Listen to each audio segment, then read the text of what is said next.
I will call the regular town council meeting to order at 7:02 p.m. Please rise for the pledge of allegiance. Allegiance to the flag of the United States of America and to the republic for which it stands, one nation, under God, indivisible, with liberty and justice for all.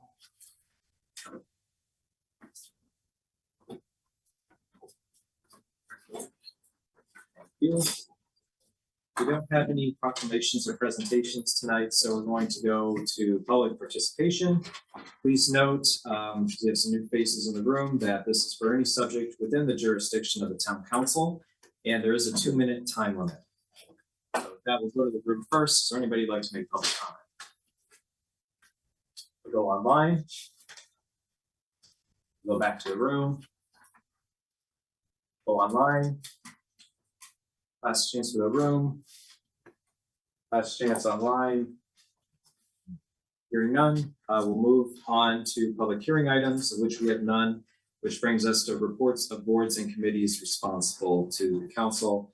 I'll go to the firehouse subcommittee first. Oh, sure. So I'm gonna say so far, Marley's been fantastic on engineering side and very helpful. So I'm gonna do a split thing on this. I'll do an overview, and Marley, if you want to dig into the more technical part, you can. So first of all, we met. It has been a while since we've met. Big thing we went over was the architect and quotes from Jakuski, Haynes, and Architect. And I also believe we're going to be using Cardinal as well for construction. So there was a lot presented. So the committee ended up kind of staring a little bit to the fire chief, assistant fire chief, along with grants manager Megan, and also Brian Foley to prioritize that because there was so much, and the cost I think was a little bit more than we thought. So there's still work to be done on that. One of the things that was on, because we spoke about a council meeting, was the injector for the station 440, the septic pump.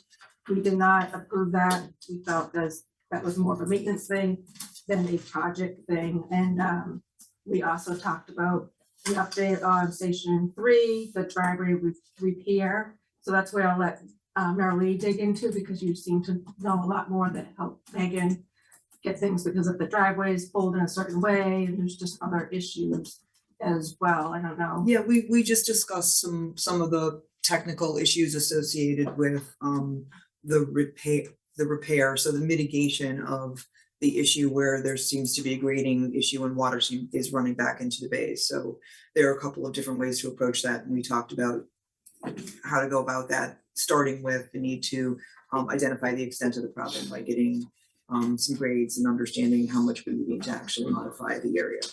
So that's proceeding.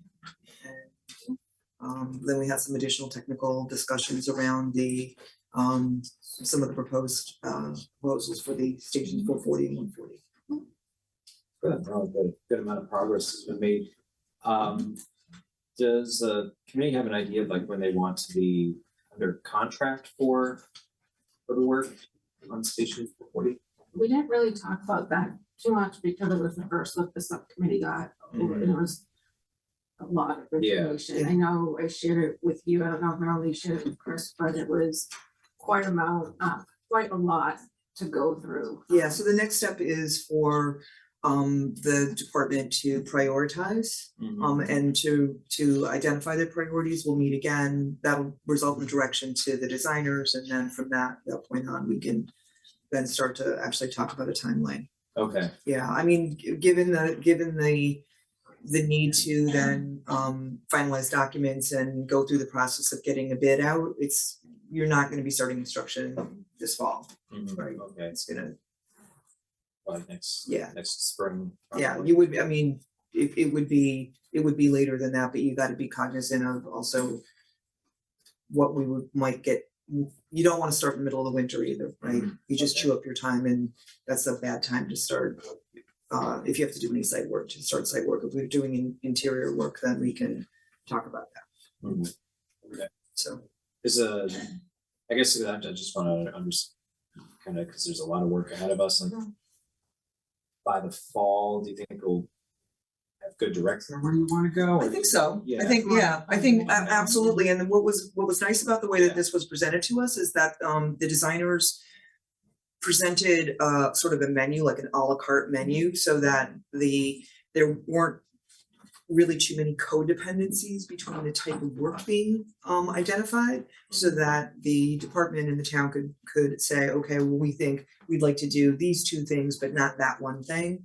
And they can be more or less treated as standalone items to be aggregated, according to the priorities of the department Mhm. and the town. So, I mean, that was a great way to present it to us. Yeah, it was a great. Yeah, I think we'll know a lot more at the next Yeah. meeting. And I think Brian's obviously, and Chief Patel's here as well, but, so far, I mean, I'm serving on committee before, I mean, these two companies seem great, very efficient, and, more information, I think, is always better than just the minimum. I do also wanna say we did move the firehouse subcommittees from Thursdays, to the third Tuesday of the month now, just because we have hours. Okay. I'll be there 4:30 on Tuesday, so there's that, but I think that's really it. Okay. Yeah. Yeah, we'll have a more comprehensive, I think, report Yeah. for you guys in June. Or, yeah, excellent. Thank you. Absolutely. And contaminated wells hasn't met. We only meet, as needed, so we haven't had a meeting. Brian, any updates from EHHD or CROG?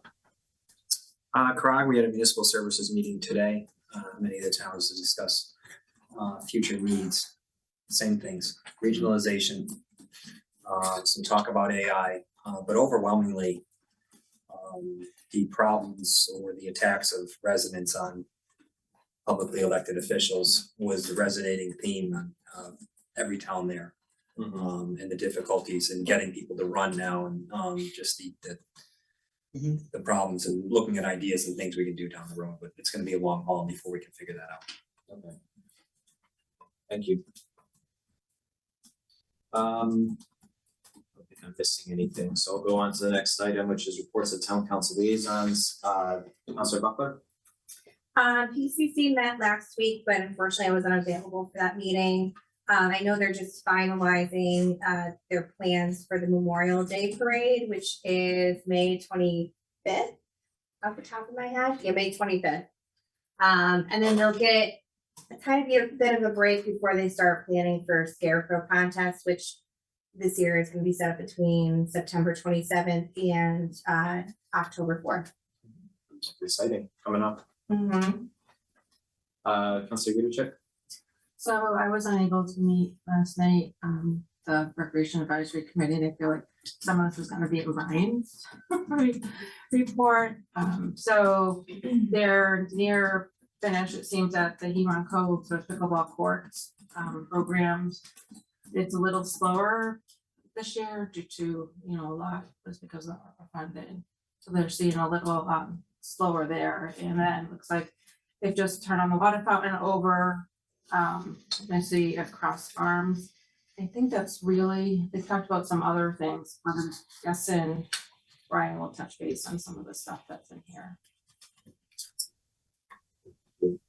So just clarifying questions, the pickleball courts are, you mean the construction of them at Huron Cove is slower, or is it? No, it says Huron Cove, the pickleball courts seem to be completed, right? Are they They're closed? done, they're open They're open. Okay. and busy.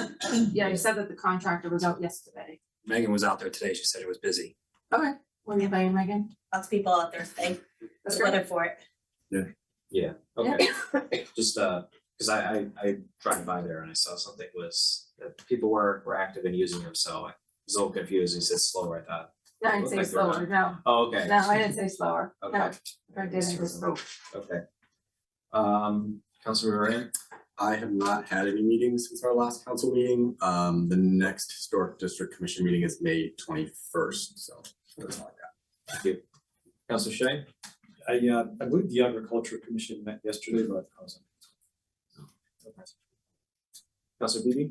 So PZC did meet yesterday, and unfortunately, I also was at work until after 7 o'clock, so I did not call in. There are a couple of items that have been under discussion. One is there's gonna be a public hearing that will pertain to revising the lot size for rear lots as well as the access way requirement to get to the rear lot. This is for the entire residential design district, so it's a townwide thing, and it would take allow for a 2 acre minimum lot size instead of the current 5 acre minimum lot size. So that's gonna be a significant public hearing.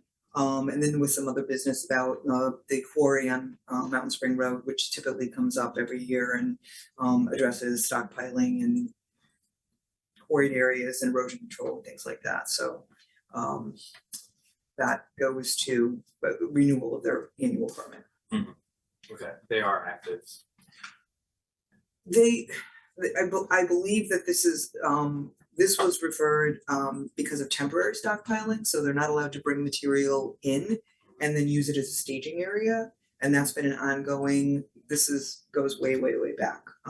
So this has been an ongoing discussion over the years and over the various owners. So I think that that's something that the commission is looking at now. Okay, thank you.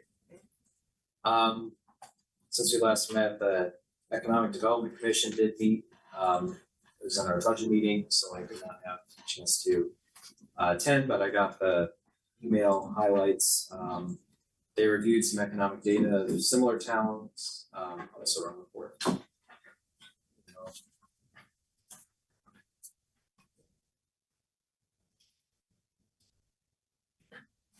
Where I can give it from memory. They were continue to review their economic development plan, and I think they discussed running it by planning and zoning before they send it to us, but my understanding is the council will get a presentation from them on some ideas they working on for economic development. So okay. That's basically it. Right. I think I'm missing anybody, so we'll move on to new business. We have our first item, discussion of the concept plan and cost estimate as prepared by Cardinal Engineering for the Route 195 sidewalk and safety improvements project. Turn it over to Brian. Thank you, Chair. So this is conceptual only. We haven't even applied for the grant. This is not anything the town would, at this point, is prepared to pay for if we didn't get the grant. So the only way this would occur is if we did get the LoSiP funding from the state. Each year we have an opportunity to apply for LoSiP funding. Did we get the Crandall's grants from that? No. Okay, have we used LoSiP before? So this is LoSiP. Yeah. It's every 2 years. I think the last time we had lots of funding was when we did the reconstruction of Old Capitol Road.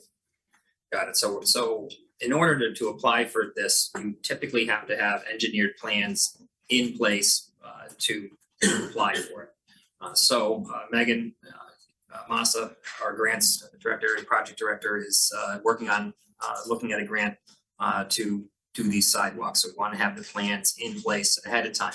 Part of that involves a couple of public communications about that's what this is here tonight, to explain what we're looking at. It's an opportunity to improve traffic safety between southeast from the green, so south of Old Post Road, down towards the business area down there.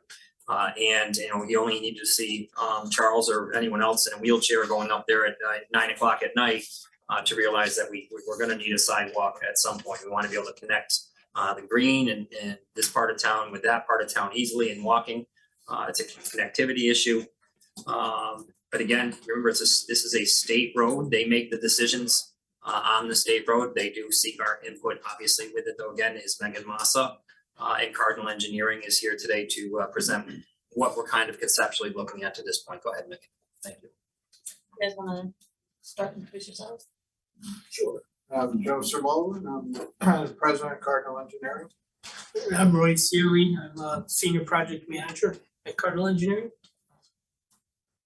So we reached out to Cardinal probably about a year ago to work on a concept plan, looking at sort of like the feasibility and what our options are and what our obstacles would be to try to put sidewalks in. It's a very tight area to work with for sidewalks.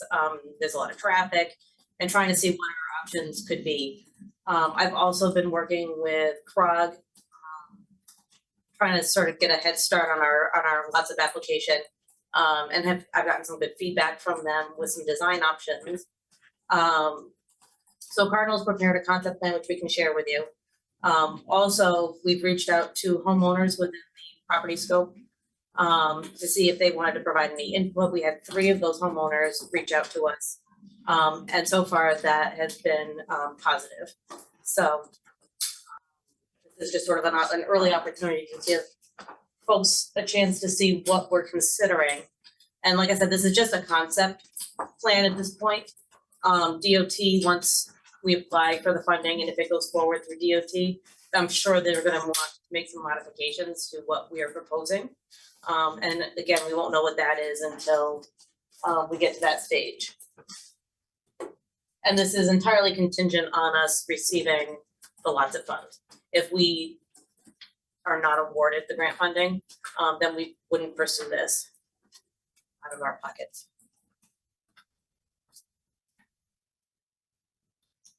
Yeah, as it was explained, the idea is, you can see north is in this direction, so the town green, the existing sidewalks are here on the upper left, you know, where it ends, and there's a crosswalk that goes over to, can everyone see it, by the way, or do you? Yeah, could you maybe do it from this side so that the public can Okay, Yeah. so the public can see? Thank you. Like we have it in our packets, right? Yes, It we is. have it. We have it in the package, so if you want it, yeah, thank you. so like I said, we're starting here at the existing, where the existing sidewalk ends on 195. There's the existing crosswalk, and then there's existing sidewalk that goes down the old Ciderville Road. And again, as it was explained, the idea is to connect the green and all the facilities here around the green with the commercial areas down near 84, as well as the commercial area beyond 84. From our understanding, there's a fairly large housing development going in behind Big Y, and we think, you know, again, connectivity is very important. The idea is to connect these 2 main areas together and provide a safe route. Is, you know, the shoulder's very narrow between the travel lane and the curb line. Runners, walkers, the gentleman in the wheelchair, you know, all use the roadway now. And the idea is by putting the sidewalk in, will promote more pedestrian traffic within the area. So the idea is putting sidewalks down both sides of the road. So continuing on the easterly side down to the commuter parking lot and the intersection with the on and off ramps off of 84. We understand there's some issues with that. There's a lot of ledge rock that will have to be removed in order to put the sidewalks in. Utility poles will probably have to be moved, but you know, it does provide that connectivity without having to cross a very busy roadway. But the thought too was to connect all the way up to the green on the westerly side, but as you all know, there's that large retaining wall. And to move that wall would be quite a task. So the idea was to start on the westerly side at the existing crosswalk. And again, continue it all the way down to the commercial area connecting to the existing sidewalk in front of some of the storefronts down on that side. This side has right-of-way issues that we'll have to deal with. Our plan would be to, if we go into design, is do a very accurate boundary survey to make sure we know exactly where the right-of-way is. It looks like it don't fit within the right-of-way, but until we do a survey, that isn't guaranteed. There's also some grading issues, especially on the west side. You know where the guardrail already is, there's some steep slopes. We'll have to widen that area. There's existing drainage culverts that may have to be extended in order to allow for shelf to put the sidewalk in. These are all issues we kind of took a look at when we developed the concept plan. But we certainly wanted, when we get into design, these are issues that'll really have to be looked at closely. Thank you. Any other comments, or can I turn it over to councilors to ask questions? I'd say so, yeah. Any questions? I have a quick question. So when you talked about the possible need to relocate utility poles, is that something that has been included in your work concept as far as the work to do that in your estimate, or is that? The Conceptual utility right now. companies are responsible for, in this type of project, So to do the work they have, it's their responsibility. because it's a municipal project, it's their responsibility and their cost. Okay, so there is no extra cost to the town or the state for them to do that work to accommodate Right, the public right, infrastructure. and again, assuming it's a lots of funded project, Yeah, the only utilities would be if it was the town sanitary sewer. Yeah. You know, and that sort of thing would be the town's cost. okay. And is there any need, or have you looked at this conceptually as far as any requirement to move the roadway out of its current location? We didn't look at that, you know, the roadway is pretty straight, to try to move it around, I think would be too significant. Yeah, I'm not Yeah, too asking much- you to do it, I just I want to. know, I wanna we just- verify, like, if it can stay exactly where it is, that would be. Well, no, that was the plan. Okay. Is so it would stay where it is. Thank you. Thank you. Any other questions from councilors? Councilor Grant? Just, this is not so much on the engineering, but on the Lotsip grant, is this something that would be fully funded if we got the grant? There's not like a town match or anything like that? Well, construction is fully funded through lots of, the Okay. town is responsible for design and inspection.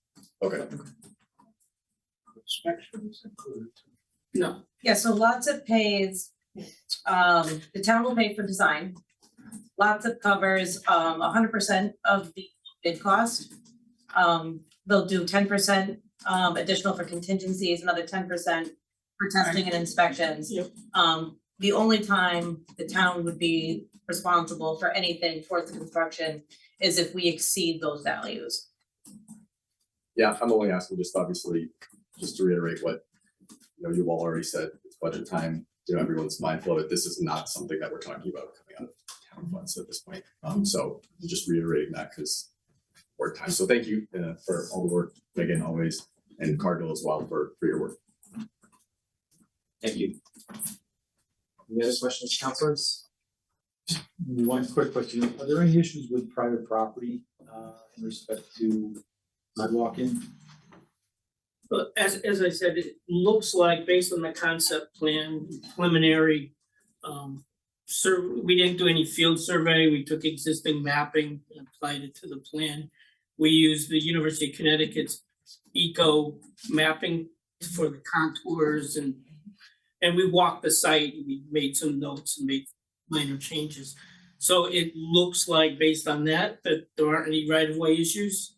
But again, an accurate survey should be performed as part of the design to really determine the width of the right of way.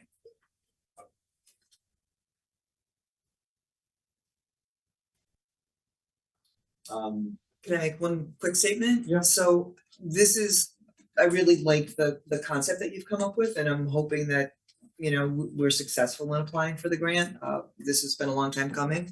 We do have an adopted town pathways plan that has been on file for more than 30 years, and this is in conformance with the ideas and the concepts behind that plan. So it would be wonderful if after waiting, so many decades, we could finally start to make some headway on it.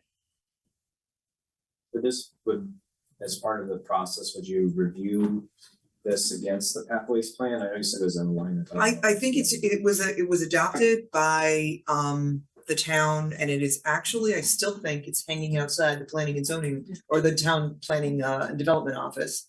And I think it would, I think Yeah, it's something that would help to fulfill that. So I think that's just another reason for us to view it positively.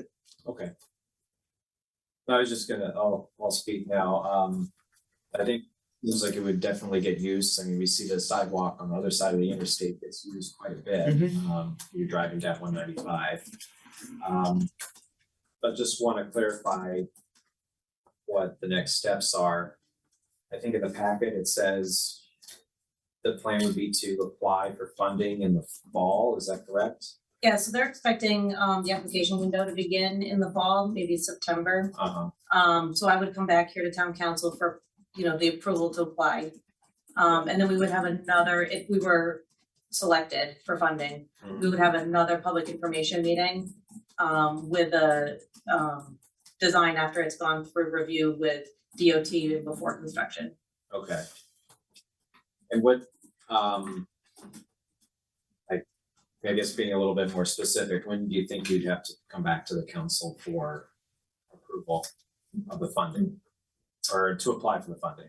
Once they make the announcement that the applications are gonna be accepted, then sometime before the applications are due, within that window. Okay, but you don't know exactly when at this point. No, and I wouldn't wanna come sooner than that because I wanna make sure that the guidance that they put out for the grant funding, that I'm in compliance with that. So I would wanna wait until they announce that information. Okay. Thank you. Do you have a question, Counselor? Nope, Okay. that sounds good. Any other questions? All right, thank you. Thank you. Thanks. Okay, we'll move to item A2, consideration of a resolution to declare various pieces of real property as surplus. Right? Thank you, Chair. As we've discussed before, there's, when I got here, there was many pieces of land, town-owned property across the town, and there was no real inventory. David Cochran, who is away having a baby, is not here tonight, but he did a great job in inventorying all the town property and then putting it into a database. And with that, we've already been able to start to identify some pieces of land that are sitting out there on the town is holding them, when we could actually probably sell them off and have them get onto the tax rolls. We went through some previous plans on how we were gonna be able to do this. I believe we changed an ordinance, if I'm not mistaken, in order to do so. These are pieces of land in regards to doing that, 4 pieces of land.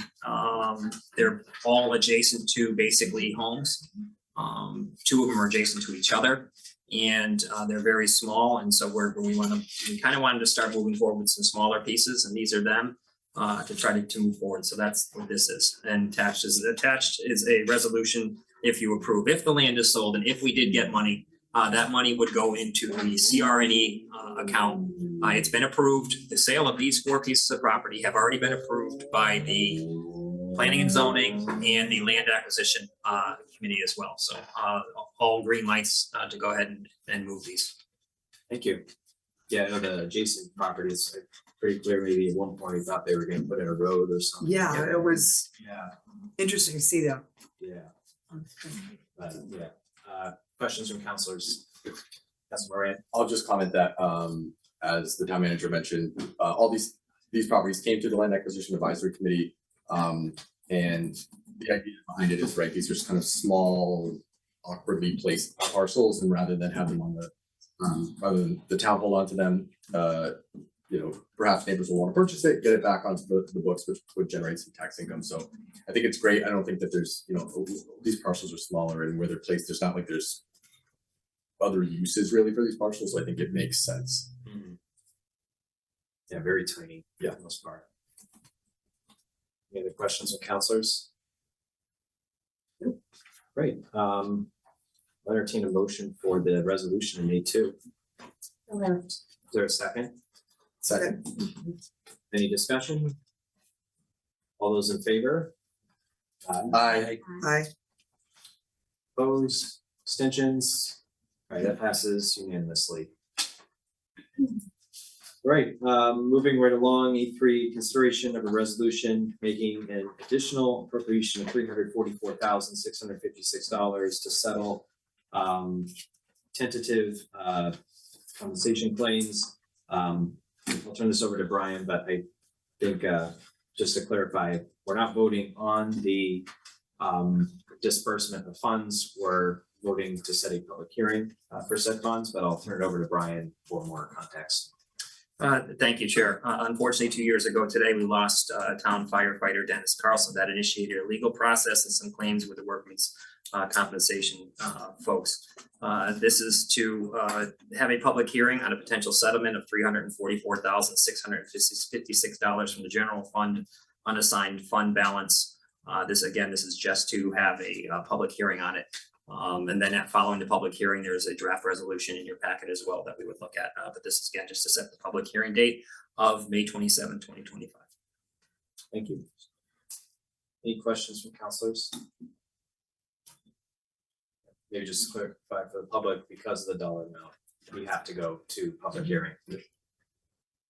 All right, I'll entertain a motion to set the public hearing as outlined in E3. So moved. Is there a second? Any discussion? Just noting for Q1, it would be May 27th, right? Yes, May 27th. Yes, for the sir. hearing. Okay. 7 p.m. Yep. All right, all those in favor? Aye. Aye. Unanimous. So resolution is adopted to set the public hearing on May 27, 2025 at 7 p.m. All right, we'll move to item E4, consideration of a resolution to authorize the submission of an application for the state of Connecticut Department of Children and Families Youth Service Bureau grant July 2025 to June 2026 in the amount of $32,694 annually. Thank you. So we have Beth Bellady and Teresa Christoph here from Human Services. This is a recurring grant that we apply for Human Services. Basically, it's the Youth Services Bureau grant. A portion of it goes towards salary and a portion of it goes towards services. It's something we apply for every year and rely on very heavily. This is just an approval for me to apply for it. Thank you, Brian. Any questions from counselors? Yeah, one, or go ahead, Councilor Moran. It's not a question. I was just gonna, again, in the effort of council trying to do, it's best to make the town aware of all the avenues we seek to find funding for things that are not, just out of taxpayer money. Greatly appreciate, another grant opportunity to try to offset costs for the town. So, thank you for doing that every year. That's a huge help. Absolutely, completely agree. One clarifying question. The word annually, that just kind of made me think twice about it. So it's like, do we approve this once and then you have permission to just keep applying for it over and over? I think again? every 2 years we have to do it. Every Okay. 2 years, we need permission from the council and town manager to apply, and then Okay. annually, I do quarterly reports, and then I do an annual report of how the funds were spent and then what is projected for the next year. Okay, good, okay. Yeah, no, I full support. I was just curious, the word made me think twice. Sure, how that absolutely. works. Okay, any other questions or comments from counselors? Great, I'll entertain a motion to adopt the draft resolution in item A4. So moved. Is there a second? Second. All those in favor? Aye. It's unanimous. That passes. All right, we'll move on to item A5, consideration and approval of clarification of the allocation of the 2% increase between the town and Board of Education expenditures. Brian, do you want to tee this one up for us? Sure. So there was some confusion as to what had shaken out in last Tuesday's meeting in regards to the budget. Chair and vice chair and myself and our finance director met with our town attorney on how best to handle it. And tonight we're going to look at a very narrow part of that budget. And Yolita is going to explain more of that, but it's just basically it's going to focus on some of the cuts and who between the Board of Ed and the town side are going to be responsible for said cuts. Go ahead, Yolita. Thank you so much. Good evening. So the 2% increase from FY 25 adopted budget is $1,273,319. The budget that failed, it had 3.01% increase or $1,915,548.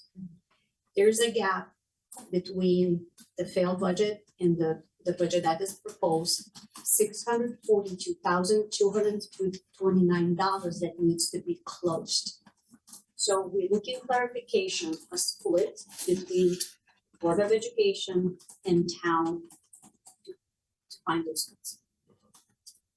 Thank you, Yulita. So yes, as we stated, we are discussing how to apportion of that 642,000.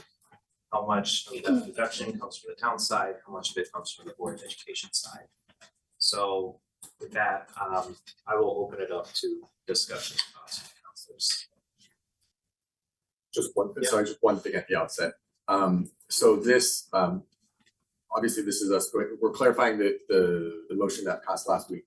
This, the allocation or how we're gonna close the gap, that doesn't impact the the ballot or the referendum date or anything like that. No.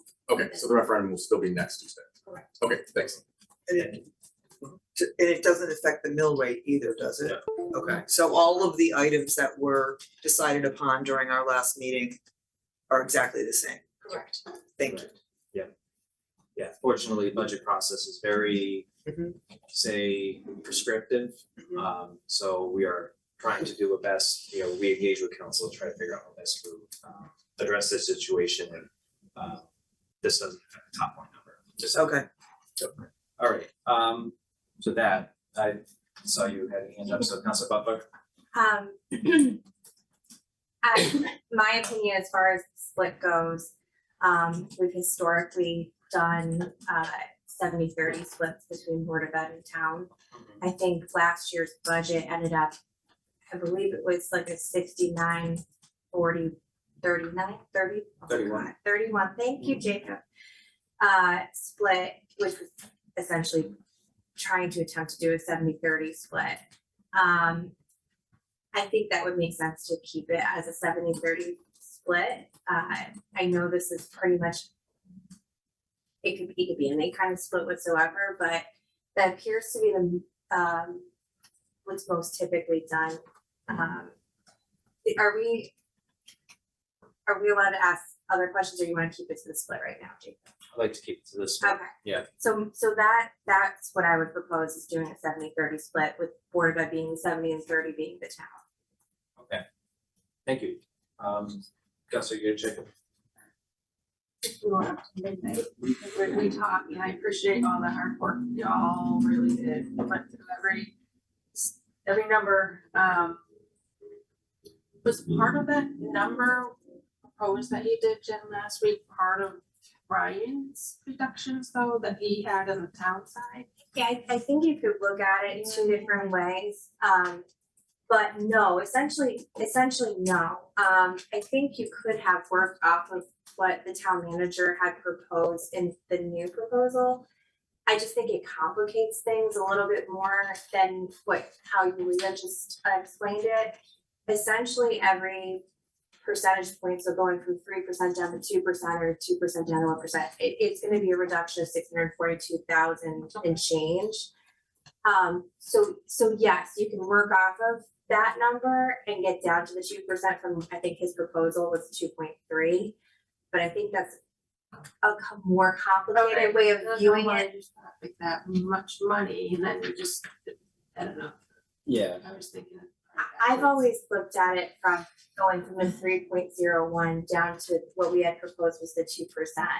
And it's almost an entire percentage point. So with each one, I think you gave us kind of like how to figure that out. And so what we came to it was 642,000 even before the clarification from the finance director. So that sounds right, but as far as my proposal went, it had, no, it didn't include. Okay, this one to clarify. Yeah, I think I originally had proposed to go, then we amended it to go down to the 2.0. My proposal really just added back in for the Board of Ed fund, added back in for the fish study, and then use additional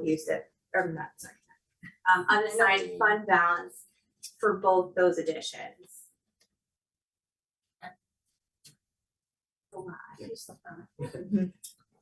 Councilor Yudichak, did you have any suggestions on how to split it? you don't, that's fine.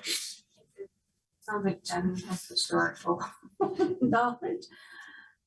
The town is small size, yeah, I think that's fine, and plus, I think some of that money we're directing towards the E-chip. I think that could help reduce the Board of Ed and give them a little, and then add them back in the 140. So this year really stinks, and I want to really reiterate to people out there, this is a bad year. No matter what, no one's gonna get to a 0% in their taxes. And if we keep going at this rate of failure, I hate to use the word devastate, because I feel like that, but it will. It will not be good for our community, and I really do appreciate, seriously, we've had hard times up here, but I think last week we all really did work together in trying to just get something passed that won't affect the town any further. So, I don't really have soapbox. It's just. Thank you, Councilor Chair. Just go around and say, as far as 70-30 is concerned, and it's roughly what the actual split is. It's a little bit, I think the actual split is like 73-27. I would be personally comfortable with the 70-30. That's very specific. Yeah, 70-30 is easy to explain. It's my 2 cents, but I'll continue to go around. Yeah, I'll echo everything that's already been set up here. I think the 70-30 split is reasonable. I will echo Councilor Yudichak, just to continue to emphasize to residents sort of the situation that we're in, right? The budget that's been put forward, at least in my opinion, it was reasonable at the first referendum, is certainly reasonable now. That what complicates things is the reval, which which was state mandated, shifted about $3.2 billion from the residential from commercial to residential. So, just asking folks to be mindful of that. It is a really difficult position the town is in, but as far as the allocation goes, I'm in agreement with what everyone said. Thank you. Councilor Shea, do you have an opinion on the split? Sure. Yeah, I think Brian had original reduction of 450, right? And that it was split 65-30, 65-35 is how he split his up. So 70-30 is pretty reasonable. And I think that's really fine. See, we look at the same, okay, What's that? those numbers, no, Yeah. yeah. Councilor Beebe? I agree also with the 70-30 split. I think that given what we've looked at across the board, that and the historical precedent, I think it makes sense. I would note that we did use additional rainy day fund, unassigned fund balance to help to mitigate both the cuts and the cost of the taxpayers. So I know that was an issue that was discussed a lot during this. And given where we're at now, I think that we've arrived at a fair split with the 70-30. Councilor Beebe? No one gave any objection. I'll entertain a motion to, actually, to avoid any doubt at any time. Yes, please. Yolita, would you be able to calculate the 70-30 split in dollars? So that He we did. Okay. You learned, if nothing else. So. Yeah. If you don't mind, for a Board of Education, 70%. That means a reduction of $449,560. Mhm. And for town side operational budget reduction, 30%. Mhm. It's $192,669. Okay. See you writing it down. Yes. Would you be willing to make a motion? Sure, I just want to confirm, really, Board of Ed would be reduced by $449,560. The town side would be $192,669. Correct. Okay, so I will make a motion to clarify the budget, the 2% budget that was adopted by the council last week, to allocate the split 70% to the Board of Education, 30% to the town, which equates to reduction for the Board of Ed of $449,560 and $192,669 from the town. So Miranda, is there a second? I'll second, but I'll have some discussion. Okay. Motion's been made and seconded. Is there a discussion? Yes. So those two numbers together, the 70-30 split adds up to the 642,229, which is the reduction from the 3.01% down to the 2%, right? Correct. And I just want to make sure that what we're doing reflects what was intended when we made the motion. So as far as the budget goes from the Board of Ed and the town, we are adding back into Board of Ed 140,000. So we're essentially reducing the reduction by 140,000, as well as doing the same thing for the town side for the Fitch study for $60,000. We're just talking about the variance. What do we need to reduce on both sides? So, yeah, so what we just discussed was going from the 3.01 down to the 2. But what I just want to make sure before we go forward with the vote is that there's a next step here that we voted on when we adopted this. There was a next step, which was to add back into the Board of Ed budget $140,000. We're gonna add back into the town side the $60,000 for the Fitch study. And that was being offset by $200,000 of unassigned fund balance. So it's essentially a wash. So that was the motion that we made. Yeah, honestly, how I understood it.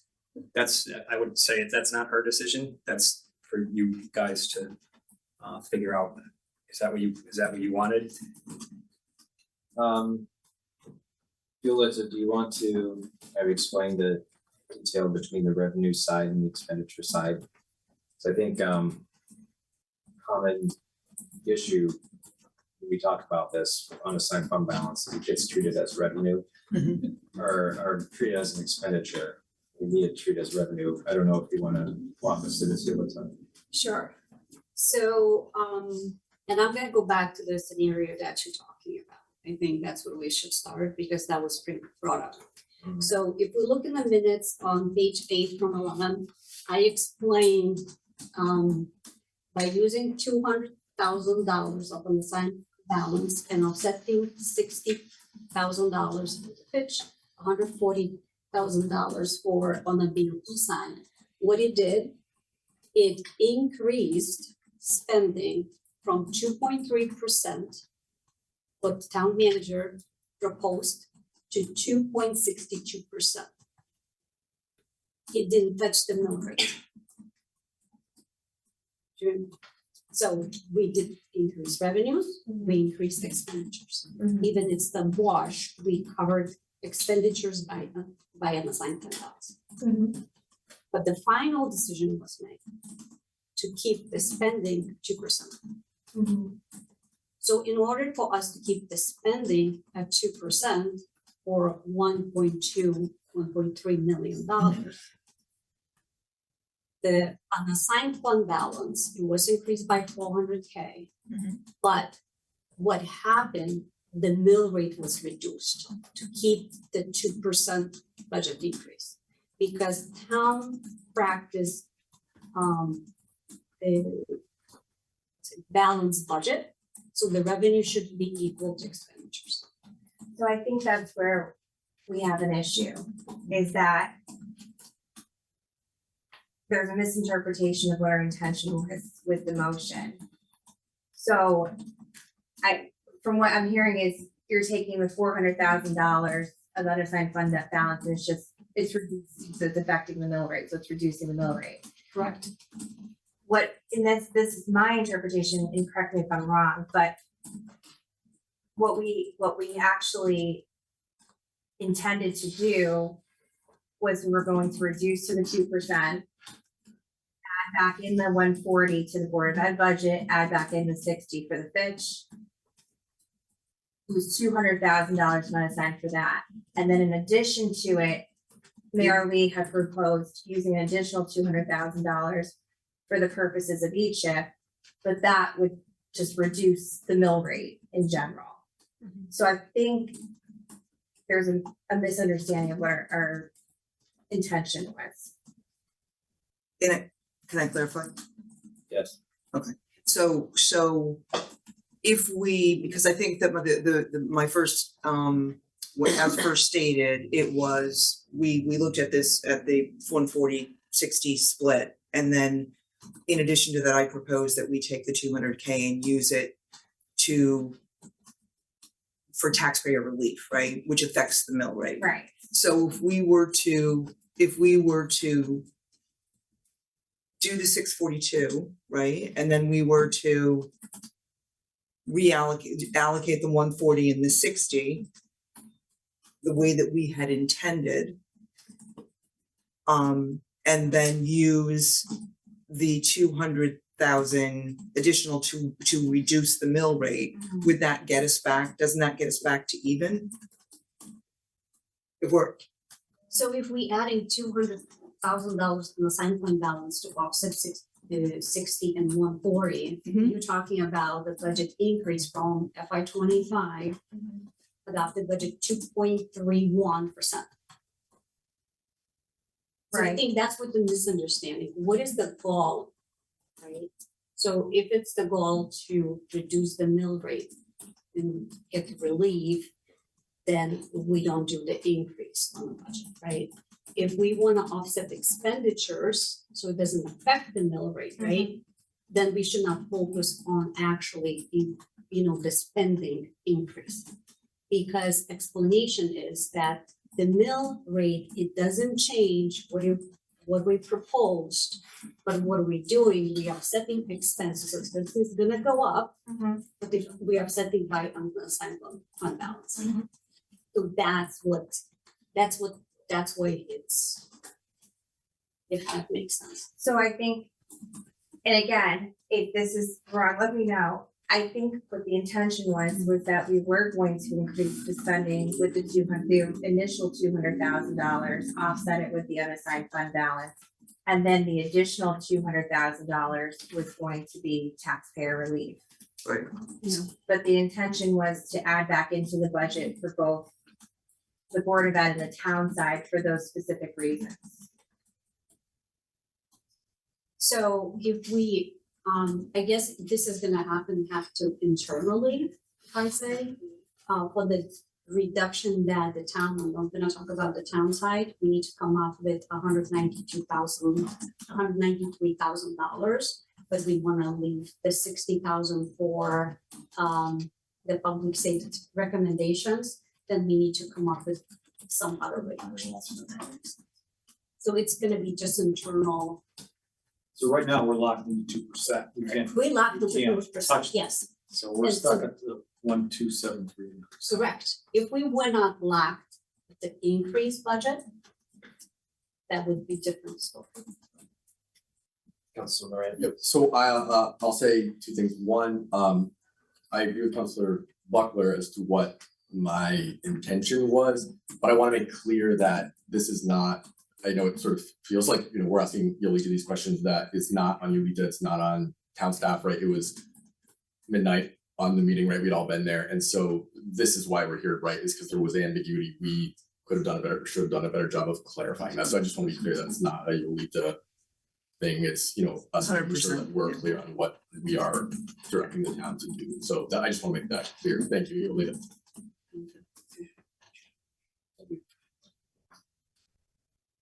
Okay, Look, good. Continue. so I think I'm now understanding where the misunderstanding happened. So you're saying that in order to stay within the 2% budget increase, the 400,000 from unassigned fund balance that we were talking about, using the 200 to go towards the Board of Ed and the town, the 140-60 split, and then the 200 to offset the mill rate. Where we are now is that in order to stay within the 2%, that whole 400,000 has to be used for taxpayer relief lowering the mill rate, because if you don't, it will increase the budget about 2%. Correct, it would increase to 2.31%. And that's because of how we account for the It's because we balance revenues and expenditures. So if you adding some revenues on one side, Mhm. you need to add, you adding the expenditures, right? Mhm. So, and when we look at the spending percentage, the bottom line, when we compare expenditures or revenues, it doesn't matter. It's gonna be increased. The only problem with that is, and I think this is the discussion that we had, was there was specifically for, especially for the town side, there was a specific reason why we're adding that into the budget for an additional spending of 60,000 for the town side for the fifth study. As well as, you know, we wanted to increase the Board of Ed budget. I mean, I feel like we're stuck between a rock and a hard place now. Both the town and the board side are going to be suffering because someone misinterpreted the intention. And again, it's not any particular person's fault, but it's something that should have been, it should have been done the way that the motion was intended. You know, I don't wanna put my foot in my mouth, but it's frustrating right now to feel like that we were all on the same page as far as what we were gonna do with this budget. And it was kind of clear to us what we were doing.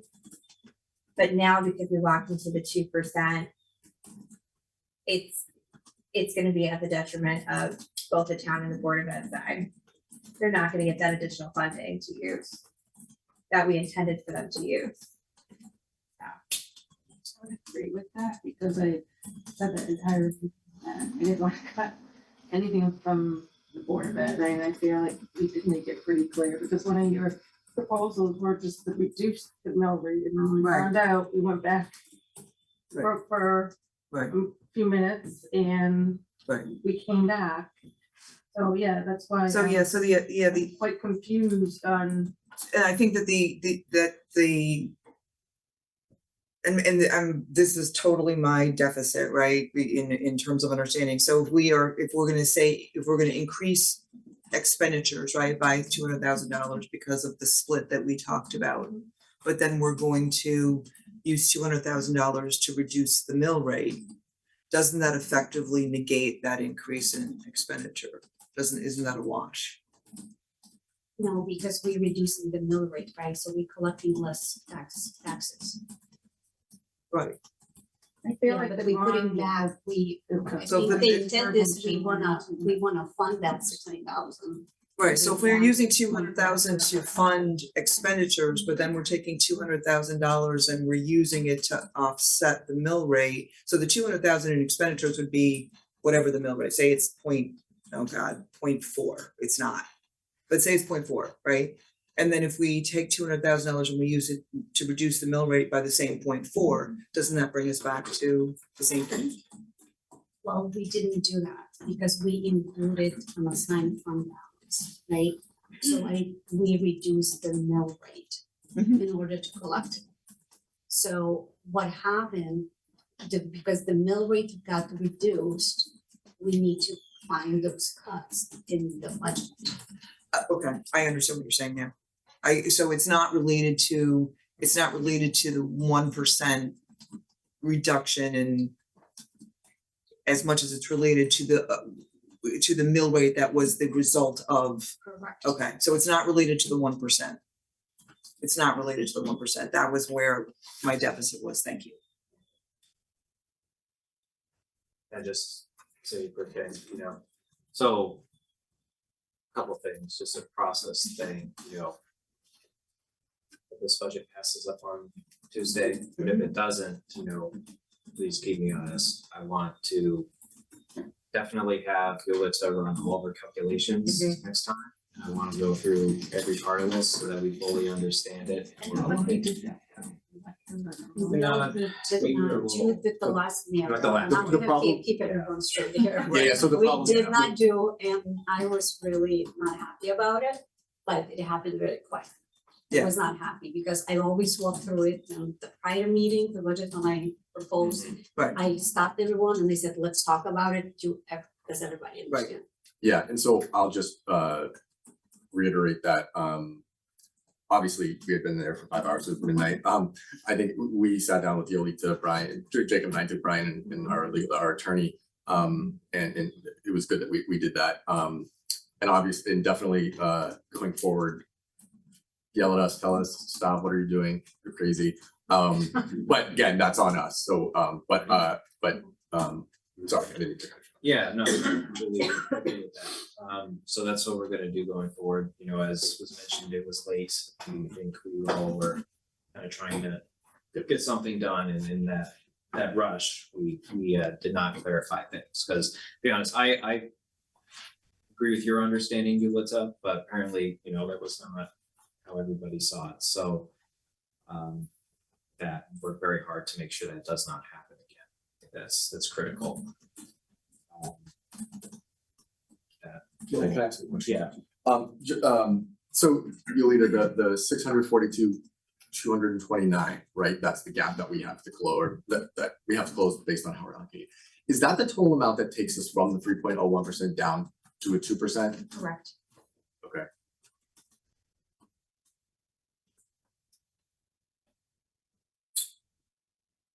And is there any additional discussion on this item?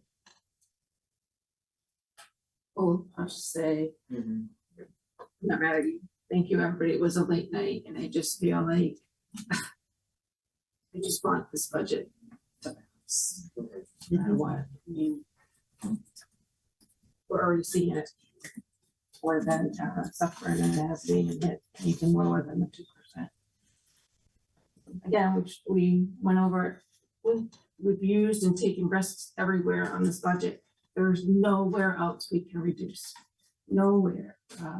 Like Brian mentioned, law enforcement, senior center, rec center, he doesn't want to say, and I get it, because it could be anywhere, it could be all over, and that's huge. And I really guess I wish I really understood, because it is what it is. There's nothing we can do, well, as we can just hope it passes now. Thank the staff and everybody. So do we have a final proposed mill rate? Yes. Okay. to- Can we reiterate that too, please? 27.23. 27.23.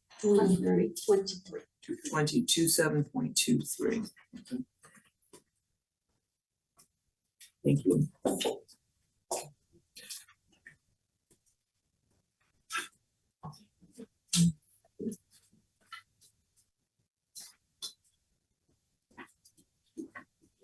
Yeah, just one final thing. I will just say, again, through us trying to get the, you know, sort of getting the budget passed, or adopting a budget at the last council meeting. Obviously it was our oversight to not be more specific about it. And so I agree with and understand Councilor Yudichek's, you know, position about and Councilor Buckler about how much is ultimately being reduced from the town and the Board of Ed. And certainly any way that we can, you know, mitigate losses, that's what I was looking to do, but understanding, you know, sort of the position that we're in, I appreciate everything that you told us, so thank you. Yeah. I know tomorrow night, Board of Ed's gonna be meeting, and they're gonna be discussing what these proposed cuts are gonna do for the Board of Ed side. I think in general, it's good to talk about the impact it has to both Board of Ed and the town side, because it would be kind of negligent of us to just kind of set numbers without knowing what that impact is to both the town and the Board of Ed. You know, if you're just throwing out random numbers without knowledge of what it does to the town, it makes no sense. No one runs businesses like that. You know, we shouldn't be running the town of Tolland like that. So it would be, I know there's this thought that you shouldn't be having these discussions. You don't want to upset staff in having these discussions, but I mean, essentially, if this passes, you know, going into the vote, the town should really know what we're voting on, you know, so we're not just voting on numbers, we're voting on people, we're voting on positions, we're voting on services to the town. So to really kind of quantify what this budget does and what's gonna be reduced on the town side would probably be helpful in for people to make a decision. Yeah, should I answer? Feel like you have a handle on it, I want to watch you I guys. have a handle on it. I gotta come up with $192,660 something. I can't tell you now I'm gonna cut this person or that person. I can tell you we did notify based on the Fitch thing, the 60 grand, we did notify a person, they're going to lose their job. We had to do it this week due to the complexities of an FMLA issue. That it's possible that person might lose a job, depending on if the budget passes, you know, there's a lot of things. That won't come near covering this. That was a position out of the senior center. Again, that is possible, potentially to lose, but we had to communicate that to this staff person. As far as the rest of them, I don't know, you know, we gotta get all our directors together, Belinda and staff, and make a consensus decision on what's best for the town moving forward. I don't wanna do it willy-nilly, you know, we have to look at each person. It's a person, they having a baby, you know, are they, you know, do they have medical issues? You know, these are all things we have to consider. We look at morale, the staff, because I am running, like you said, a business here. I'm looking at morale of staff, so I don't wanna take a guess. You know, this is a consensus decision. I say it now and it's carved in stone, so I need to come up with about another 100,000 in cuts. That's a staff person at least. I just don't know where that would be. Potentially, library, senior center, fire, ambulance, police, DPW, all of those, I'm leaving anything out. Human services, all of those are potential for positions. All our positions, you know, roughly average around, you know, 60, 70,000-ish, you know, we'll try to massage the numbers. Now, do I pick a number that fits the 100,000, or do I try to massage other things, you know? So there's a lot of moving parts to it. And I don't have 200 staff people, you know, I got 40, and I gotta find that. So it's a different dynamic than a massive conglomerate of people. And you can look at the cuts. Just kind of, this is a consensus decision that I want to discuss with you guys as well. So Brian, can I just ask one clarifying thing though? So you're saying to sort of get to the cuts that we're talking about with this budget, it's likely that we're talking about someone losing their job. That's what we're talking about.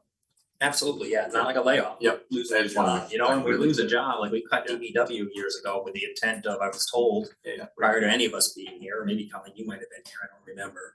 That they were gonna cut DPW, then they were gonna bring it back on, and each year we tried to bring it back on, and each year, you know, it gets laughed off, because, you know, 2 years ago was a bad year.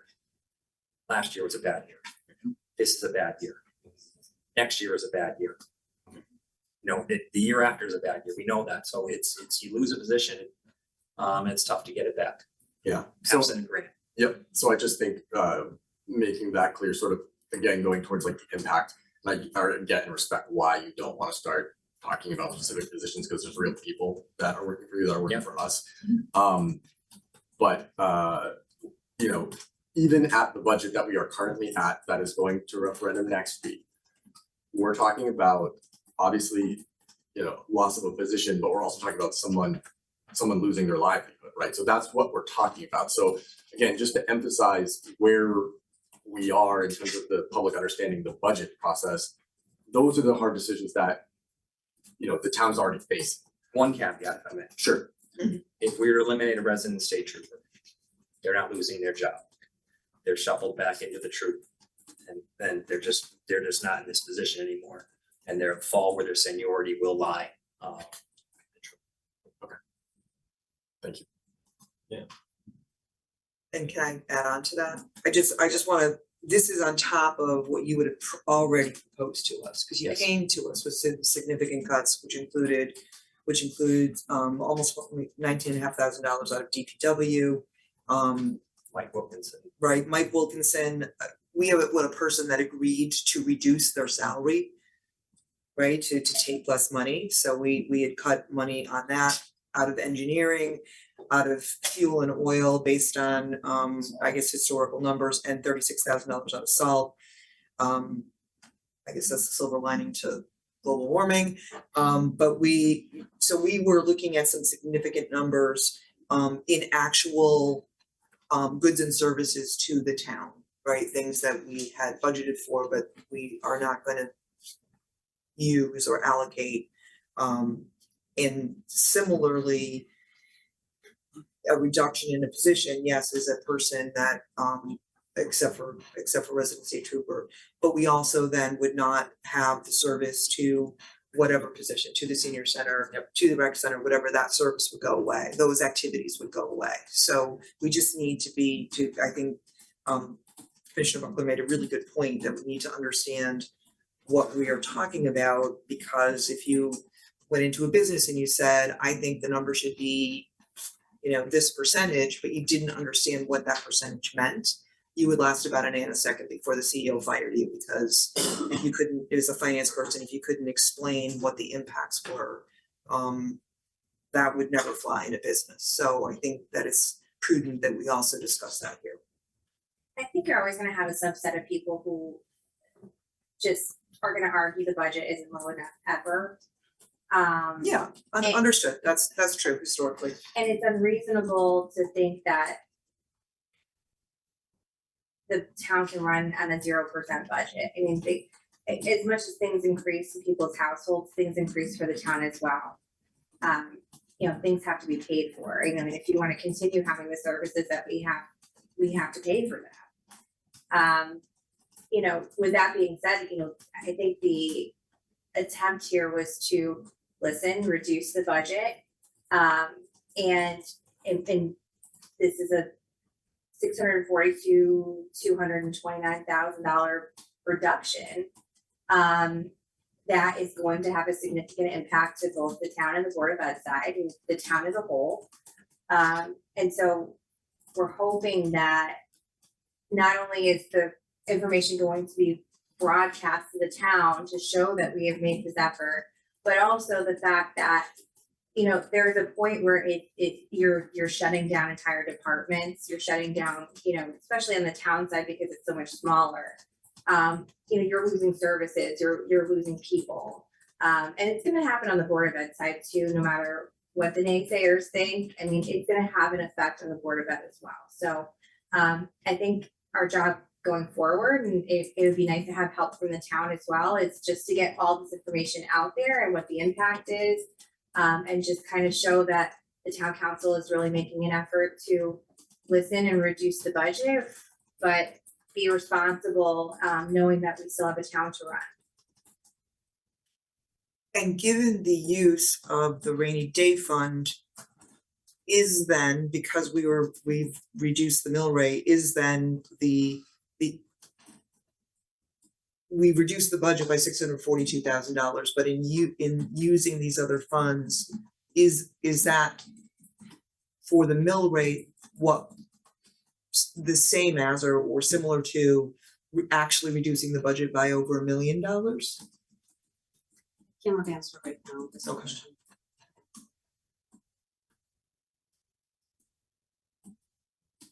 I understand what Yeah. you're asking, but.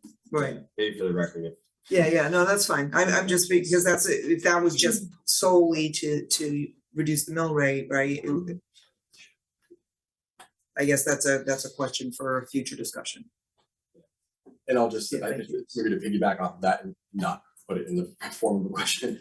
I think what sort of part of the point is that we're reducing the budget from 3.01% down to 2%. And we're using this, $400,000, I guess, from unassigned fund balance also for taxpayer relief, right? So I Right, think, taxpayer relief, right. so, those are two substantial ways I think the council's trying to be responsive to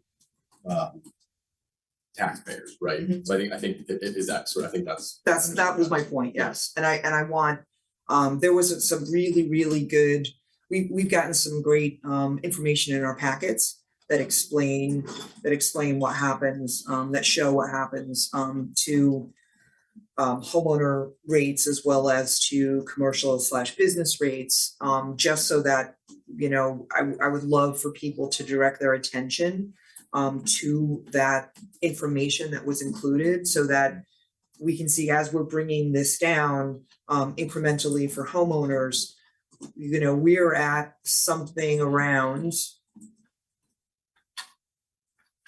we're at something around every time we reduce the mill rate, that the relief that it goes to the corporate, you know, business properties is now like averaging 20%. Right, so as we reduce the mill rate for homeowners and then we offer that relief, it's more for the people that were already, you know, Eversource is going to get a bigger tax cut. And there's nothing we can do about that because of the way the reval played out. So we should keep that in mind also. That's part of this offset.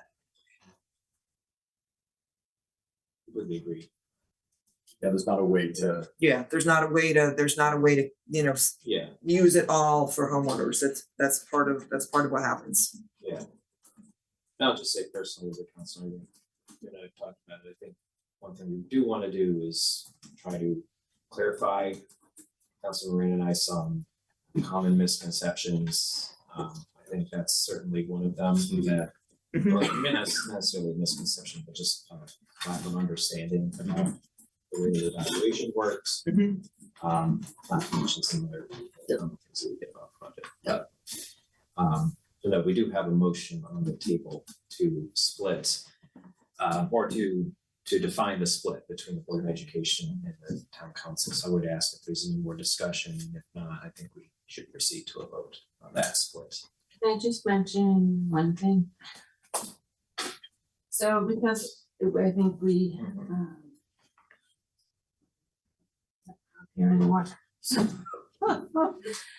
Since we totally misunderstood, which makes me really upset sitting here, the point of the Fitch thing was because I thought the way we made the motion.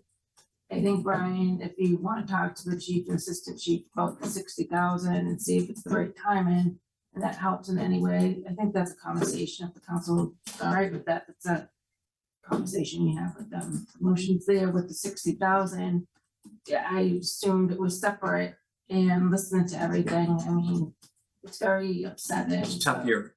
Huh? It's a tough year. It is, but I'm just saying I would prefer it if we can find other ways, but I mean, I also think it's fair to talk to the chief and go from there. I think we're gonna hear more about it on May 27th. I think it's really important. But if you can find any way and protect that, because that was meant to be used starting January, not like right away. Mhm. So I don't know.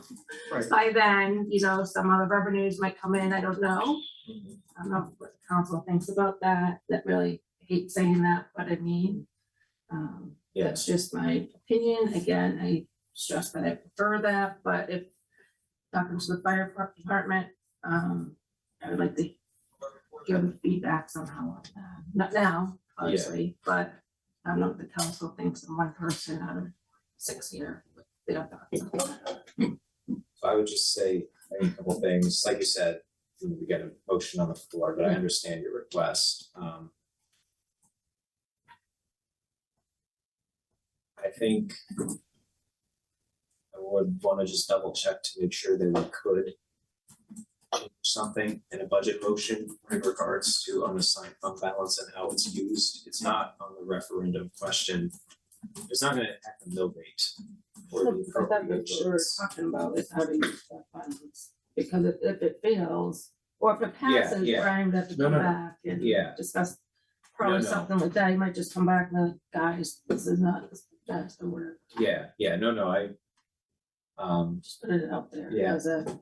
you know, you might be able to do that either way. I don't wanna speak for the council, but I'm just thinking. out loud Leave it here, there for whether now, it's- and if Brian yeah. comes back and says, Yeah. listen, I can't find any other way, This is Yeah, right now, I don't know. there is a way for the town manager to transfer funds between departments. He has to request the council if it's above a certain amount. I don't remember what that threshold is, but I think to your point, if we want to revisit it, there's a legal mechanism to do that outside of the referendum process for how you appropriate money, not appropriation level or mill rate. Yep. That's referendum for, But again, it was meant for yeah, January, not, Right. it's like, Yeah. extremely like that. And I'll just say, I think to piggyback off of what Jacob's saying, given how we are given how we're using the unassigned fund balance, right? What we're now talking about, which is, to lower the mill rate. So I think what we're now talking about, whether it's, $60,000 for Fitch or not, right? I think that's part of the conversation that Brian and the town and we will have is how to allocate that, right? So I don't think it's I don't think we have to worry about it being a matter of. No, you're right. I'm just. No, I Out agree. there, I think that's a valid You know, thing to be part of the Brian conversation. specifically threw out Fitch and somebody might lose their job because of Fitch and. Right. You know. Yeah. I think that's part of it. So based off of that, are we, if you're talking about allocating a specific portion of the unassigned fund balance for the fish study, then likewise, we can allocate a specific portion of the unassigned fund balance for use of the Board of Ed specifically, because that was the intention of the motion. yes, we did, and that can't change because it's already been, So at least in this motion I think for the budget. my request would be is when, I'm assuming the town manager is gonna discuss this with the superintendent, but when this is explained to the Board of Ed, here's your reduction in your budget, but also take into consideration that we are gonna be appropriating $140,000 for specifically to add back into the Board of Ed of the unassigned fund balance, and as well as we have that additional 200,000 for the E-chip that's going to somehow be appropriated. I assume split between the town and the Board of Ed as far as that allocation goes. I think it's important to make sure we communicate that, because if they know this unassigned fund balance, so say Board of Ed knows this unassigned fund balance is coming to them, then that's going to affect what they do when they're making decisions tomorrow night. Or even just in general in the future, as far as what they're gonna do with their services, what they're gonna do with their teachers and their administration and the programs. If you know you have 140, at least 140,000 coming in from unassigned fund balance, that kind of alleviates maybe some of your cuts that you have to do. Can I just clarify one thing just so that you know where I was coming from? Yeah, And I completely agree with what you're saying as far as what my intention was last week. But just so that we're clear, what I was talking about with Councilor Yudichak is that the way under this budget that we're here where we are, right? The way that the unassigned fund balance has been accounted for, it was lower the mill rate. right. And so what I was saying to Councilor Yudichak was not that we're going to appropriate $60,000 from unassigned fund balance, even though I think that was some of our intentions. I think that is past us. And so I'm saying, I think at this point, when you talk about $60,000 for Fitch or anything else, you are now talking about how the town manager implements the reduction of $192,000. Oh, It's so that, not like it's not a separate each, it's not a separate. It's Yeah. supposed to cost somebody his job. Because he's included in the 60,000 as additional, which is very upsetting, because that is not what our motion was meant to be. So anyways, that's where we're at, we're stuck, and I just want this to pass next week, bottom line. I'm just putting it out there as verbiage, so, but again, that's anything possible, because we got the study yesterday, and it said we need something immediate, and then in 1 year from now, we need that. But potentially, whatever that layout is when the council wants to do the groundwork for the church conditions. Yeah, so we have till July 1st in the fiscal year starts, and the transfer system, I think what you are describing would essentially be handled as a transfer if you know, from fire department to whatever department, is how that would work. So I'll make a note of it, and Yeah. if council wants to bring that topic back up. The intent was for public safety, I'd like to keep it, I mean, Yeah. right? I think, yeah, I think. It needs was, to be I'm a just council saying after discussion. you said that because we added pitch, because I think That happened, yes. nobody's fault. I don't want anybody out there listening thinking we're not, don't want, know what we're doing. It's just, there was a lot going on. We went through every scenario, everybody.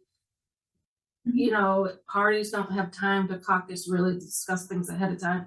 But yes, the intent was to use 60,000 towards Fitch, but now it sounds like because it wasn't how we thought we were doing it.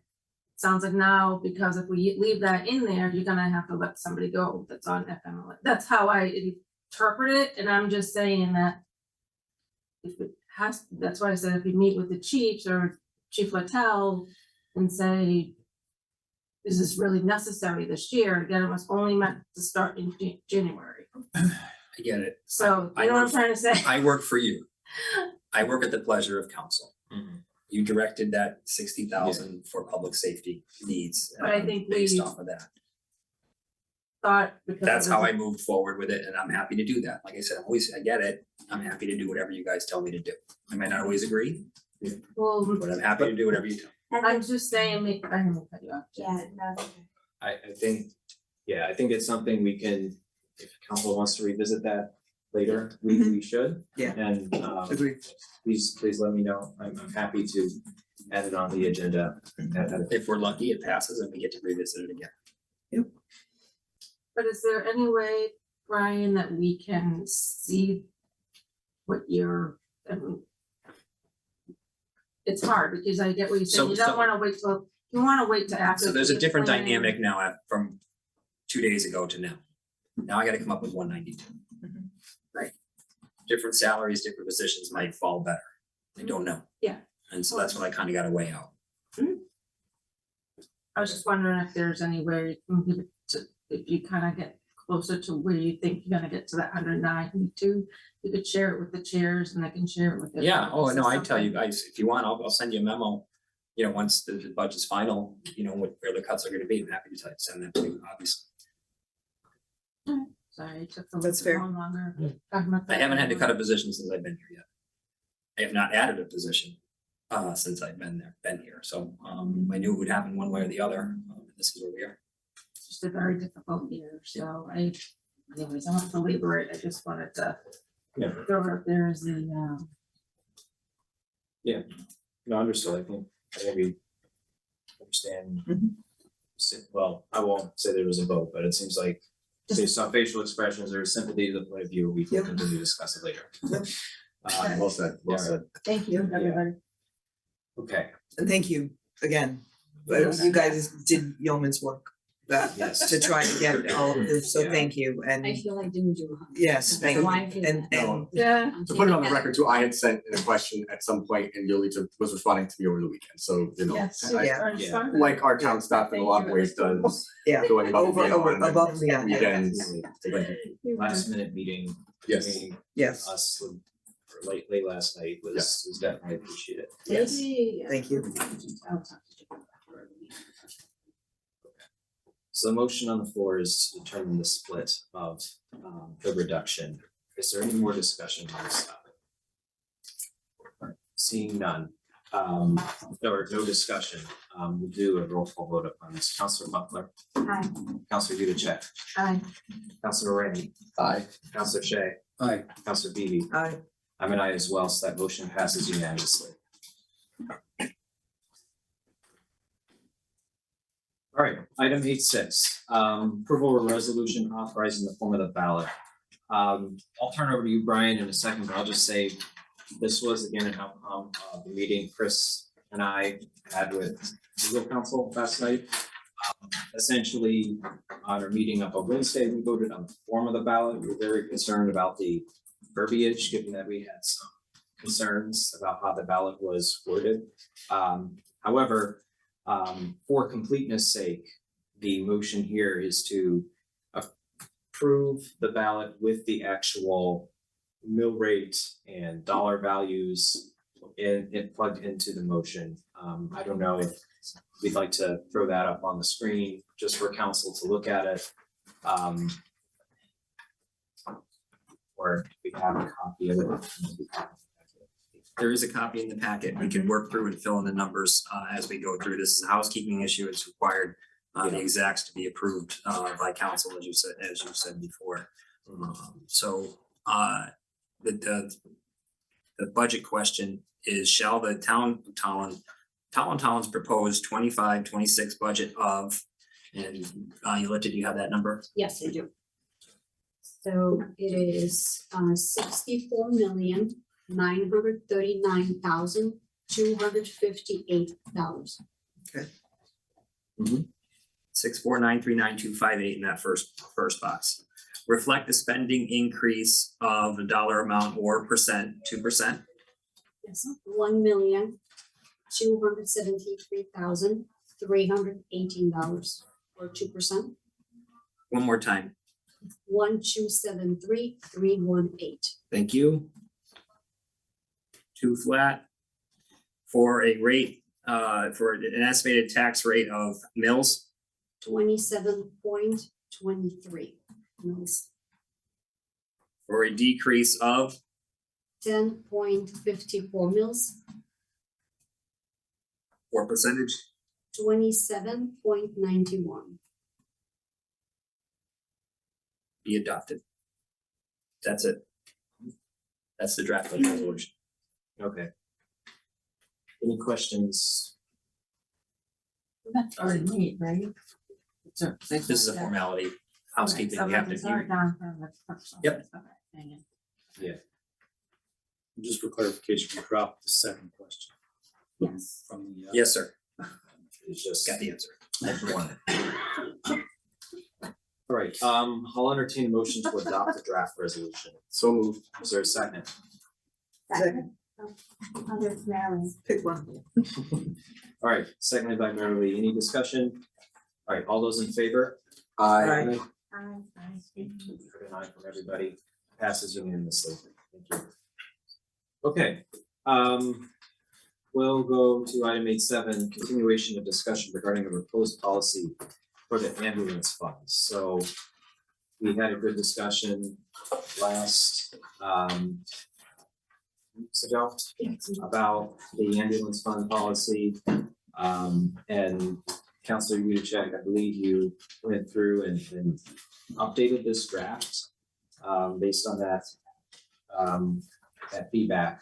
Which you want to walk us through some of the changes and summarize it? Just for- Sure, I'm glad Chief Patel's here, because that was a big thing if we want, this definitely is. It was 4 weeks ago. Was that long? Yes. Wow. It was under the knife. All right, go ahead. Squirrels, that's okay. So, yeah, so I just took the input that the council had directed.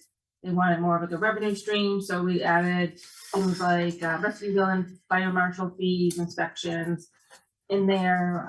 I already noticed a mistake in 1, 2, 3. Those paragraphs down, I think I put paragraph 3, paragraph 4, but that's just all semantics, so if we wanna change that stuff. And obviously I left the to be determined amounts, and the threshold amount and the exception for expenditures. I figured that's a conversation for Chief Littell to also put in here as well. But I think that's overall what I changed. I did share obviously with the town manager from both chairs, hopefully practices, were able to see it, obviously it's in a minute, so not minutes in the packet matter. So I don't know if anybody has any questions or concerns, or this was not what you were looking for at all. So. I just had a question. Sure. Maybe I missed it. Did we run this past the town attorney yet? No. Not yet. I think that would be the next step. Yeah. I would recommend, let's say discussion here, but I would recommend that if This is people like just the a discussion. concept of it, Yeah. if we send this to the attorney next. I mean, I know this is not my forte. So I don't know if, I don't know if like budget season, right, it's crazy, but if we could just get, obviously at some point, like a reasonable figure, dollar figure as far as like what the threshold amount should I thought be. that's what we're gonna decide. Oh, okay, I know you've only just been very busy, so I didn't want to assume, have you had a chance to look at that or? So I did look at the balances at every fiscal year, well, not every, let's say, we just can go back until 3 years back, so the fiscal year 2022. So that's where I started to look to see what the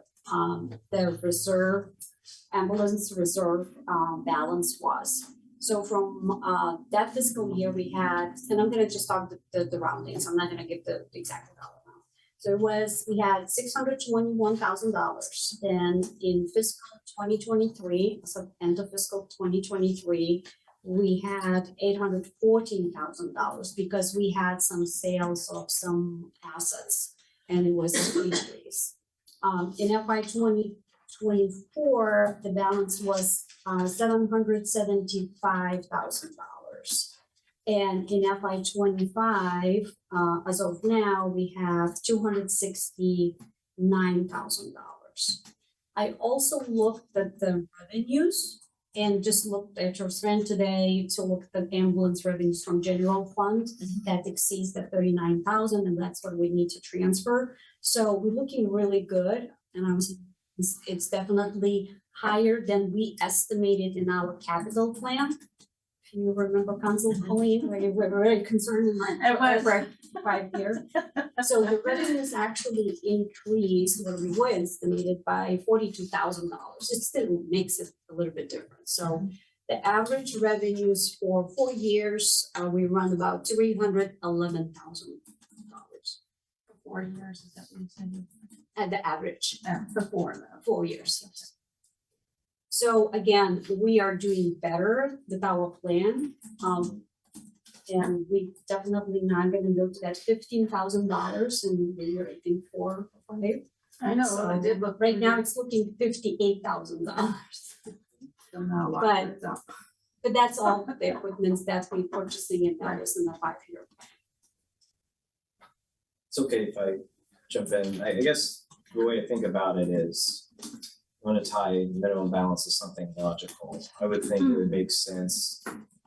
Like we have ambulances obviously get paid out of it, but there are some smaller things that would get paid out of this fund too, potentially in an emergency that's EMS related. So I guess I would want to kind of understand, like, what would some of those smaller items be that would be an emergency expense, like just throwing things out there. Do you want a historical list of what has been purchased through the, did we already put that together? I think we did a while A ago. while ago, we had put Yes. together a historical list. We can get that for you and have an email tomorrow, I believe. Okay. A historical of what the town has spent Yeah. on with this fund.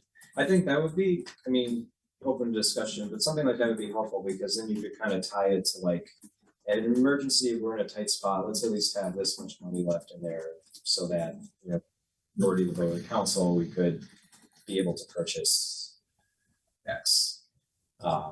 I don't think full ambulance necessarily is a lot of money. There's no way, we'd Um, be doing really good with the ambulances if that were the case. No, this is more, you look at if Yeah, you look at your capital budget, you'll see each year there's, ambulance reserve fund planning to pay for different types of things, strictly fire and EMS.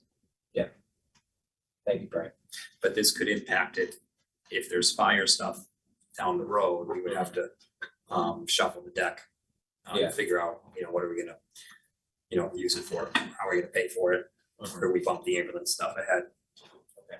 Safety equipment and stuff like that.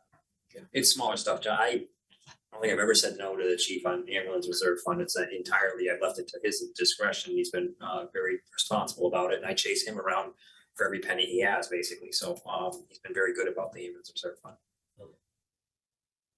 Thank you, Brian. Councilor, you check.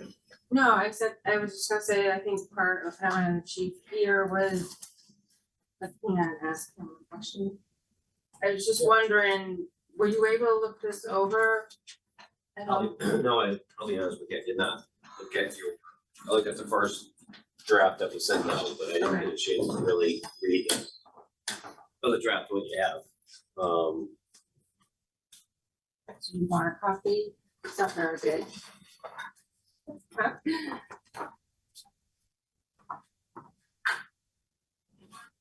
So what I had done, John, I had did some research online. It's only really one town that has an ambulance fund. I think what I say it was like West Springfield or something like that. And then I just looked at some of the policies the town of Tolland has and combined it together and left some holes there. You probably heard me for several years now in budget time. Like the only one we don't have an ambulance, I mean, we don't have a policy on, and I was, like you had let them mention, I had been tracking it, and it seemed like it was getting lower pretty quickly, and I just thought it'd be important to set some sort of threshold, so I don't know if you think. I think it's a good idea, I don't know, some of these other fees, we didn't realize what until talking about it. Or like rescue bill and fire marshal fees, they were all part of the ambulance fund, is that appropriate? So you can decide that's threshold tonight, Okay, but as you move forward, the purchases of the ambulance, this started back in '98, when I got Right. rid of the private company that we had. And I transferred it to a commercial company that does it professionally, because it was a conflict and shouldn't have been done in-house, so we hired like other towns to do a commercial. From there, it started building funds, and the main purpose was to take the ambulance revenue. And the problem is the ambulance revenue also pays for other services, pays for your paramedic services that we have a bundle agreement, so you don't get double billed in town, as far as residents. So we pay partially AMR and ASM, we have agreements with them. And then from there, it goes back to when Mr. Tipperman left here and we had Peter Curry here as an in-town town manager.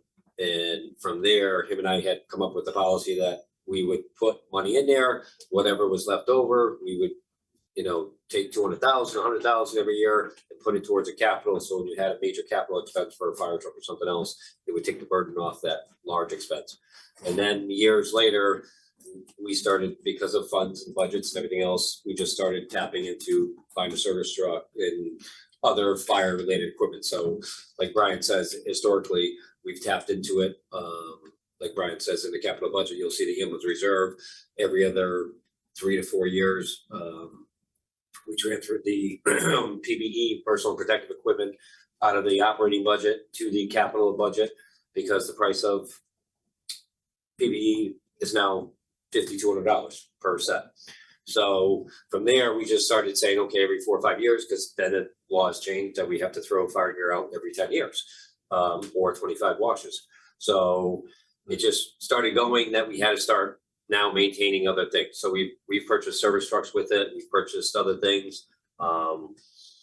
We have come to council probably 8 years ago for emergency funding because we blew a turbo or something else on a truck because my operating budget didn't have it. So we had to use 25,000 or something else to get emergency funding. We took it out of the ambulance reserve fund. Anytime we sell any surplus or anything that we do, that money always goes back into, we call it the ambulance reserve. Your rescue billing policy was created in May of 2017.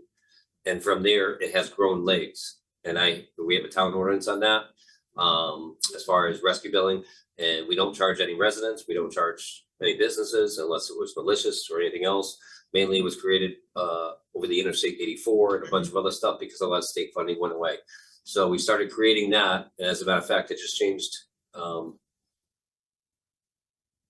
Not on record, I didn't change the policy yet, but I'm looking into it because now with the new electric vehicles that are out there, that's gonna be a huge expense. So I'm looking at purchasing thermal blankets and different types of stuff, but that's a huge expense. I've already sent Brian a few ideas and a few things. I'm trying to get it, try to do a fundraiser to try to purchase them. But yet, once we buy them or purchase or get them donated, well, they're a throwaway. So at $2,200, $2,500 for a blanket, $700 for a blanket for your scooter inside your house, those are throwaways. So I'm trying to create something where when we have to do something, that could be something where we had a large fire and come back to you and say, hey, I gotta buy 2 blankets because do I want to budget every single year for $7,000 of electrical vehicle blankets? Right. And that concept is still ever changing as we move forward.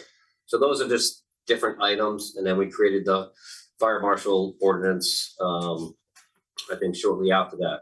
And that was done, looking at several towns around us, and we did a comparable rate to see what the towns were charging for plan reviews and everything else. And from there, those billing, the rescue billing funds, the fire marshals, those revenue recoveries just got dumped into the ambulance fund, which we pay for a lot of our capital stuff, if that makes sense. So that's your pro bono history. And we get challenged a lot on the rescue billing.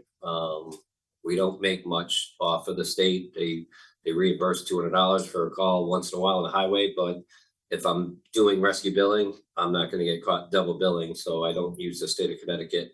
If I can pull more from the rescue billing, like the tractor trailer fire that we had 2 weeks ago. I did find that I saw this book. I did actually run into that rescue bill and it's online. It's really old. 2017, May of 2017, it was, Prices haven't.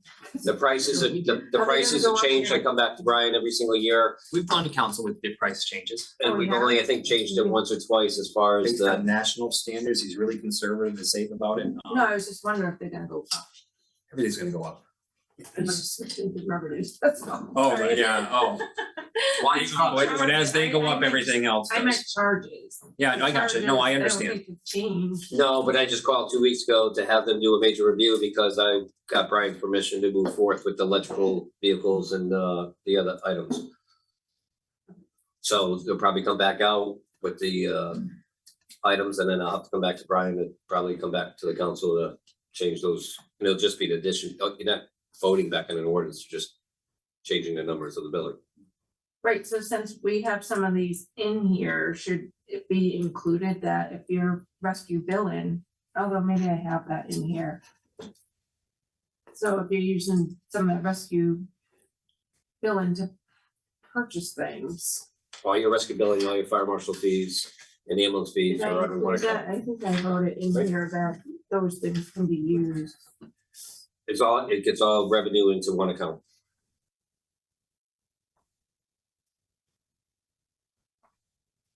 Okay, so expenditures, we only talk about EMS stuff, should it be included then if a rescue billing is for other things, right? It sounds like you use that revenue specifically for something else. All the rescue billing, all the fire marshals and ambulance are all deposited So under. that's okay, so I'm just wondering, do we need to? I'd rather not tie it just to ambulance. I'd rather Yeah. tie it in there, so then it's like in your capital now, it pays for some of your PPE. It might pay for the next service truck, it might pay, your hands aren't tied if you tie it into something, just my recommendation. Okay, so I think we need to change that. Then the expenditure stuff.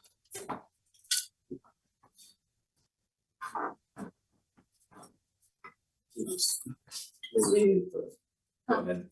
No, I think he's just saying that, because right now we just tied it into EMS unless there's an exception to it, so I don't know if we need to. That's why we left, why we left that exception, so that he had the option to move it over to. Or if he wants to. But that's for one time. We have town council has the authority to approve funding for one-time capital purchase related. If I came forth to blow a turbo or something else, then and we had enough revenue, we'd work with the town manager and the finance director to say how much do we have left. They would approve it, then they would come back to you guys as council. And that's what we've done in past practice. I think That that makes was sense. what I was saying to you, when we were discussing this before, is I don't wanna make it more difficult for the fire department to use these funds for what they need, and I couldn't even come up with a scenario because this isn't my field, but I just don't want it to be overly narrow so that you're creating problems as far as how they use these Right. funds. I think if you leave it more broad, I think it might be more helpful in the future for some scenario that I can't even put together right now.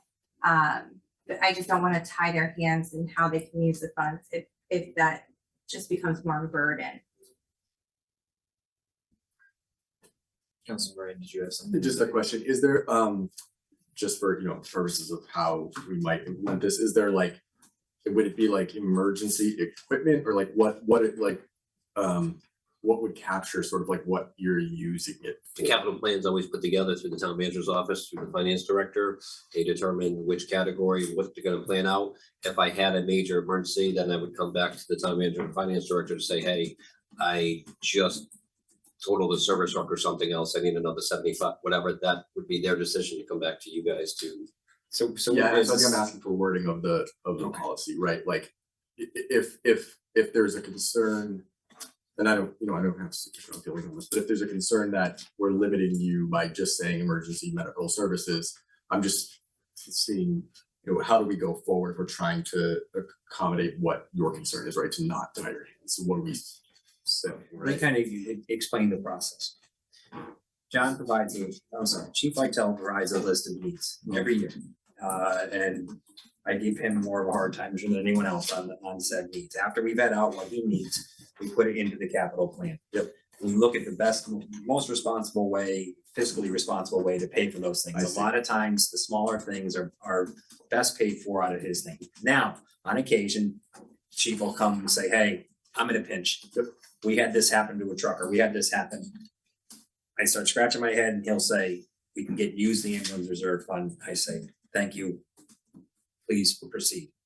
And so I've never directed him to use the ambulance fund for anything. So but however you want to word that, or if there's something you want to change, so it's just EMS. No, I have no problem with what you've described, right? I'm just trying to figure out for the purposes of the policy, like what are we calling it?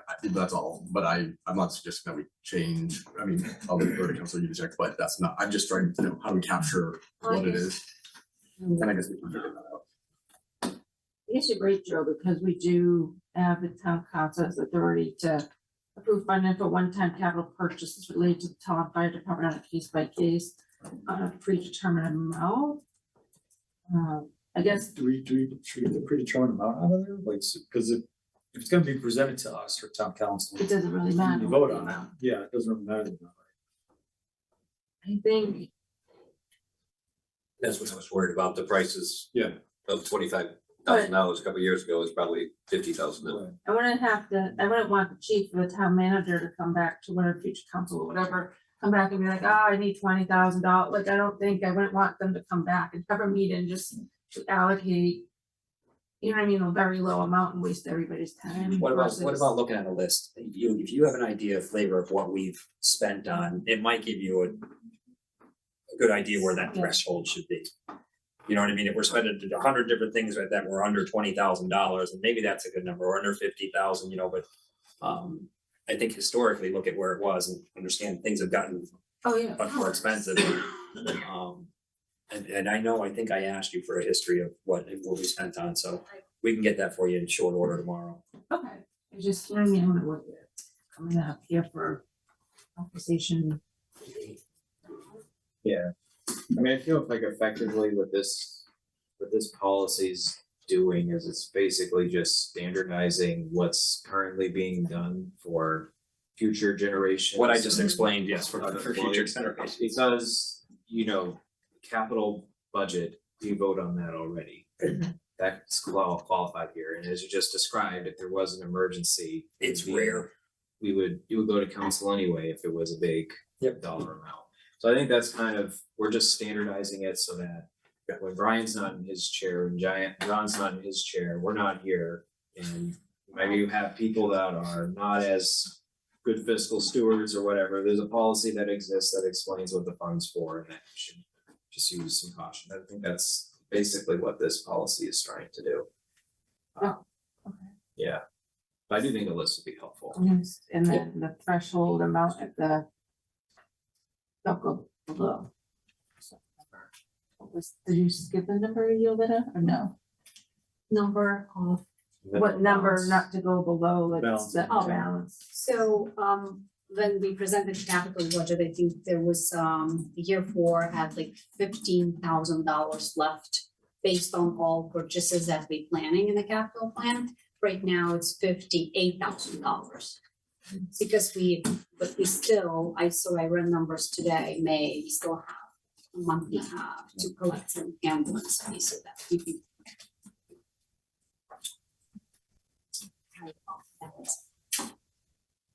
I'll make a suggestion.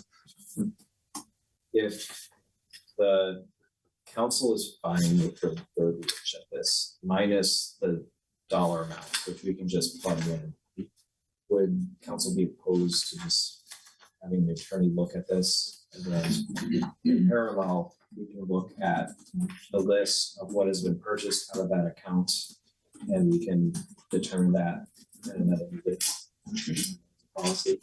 So, that'd be objectionable to anybody.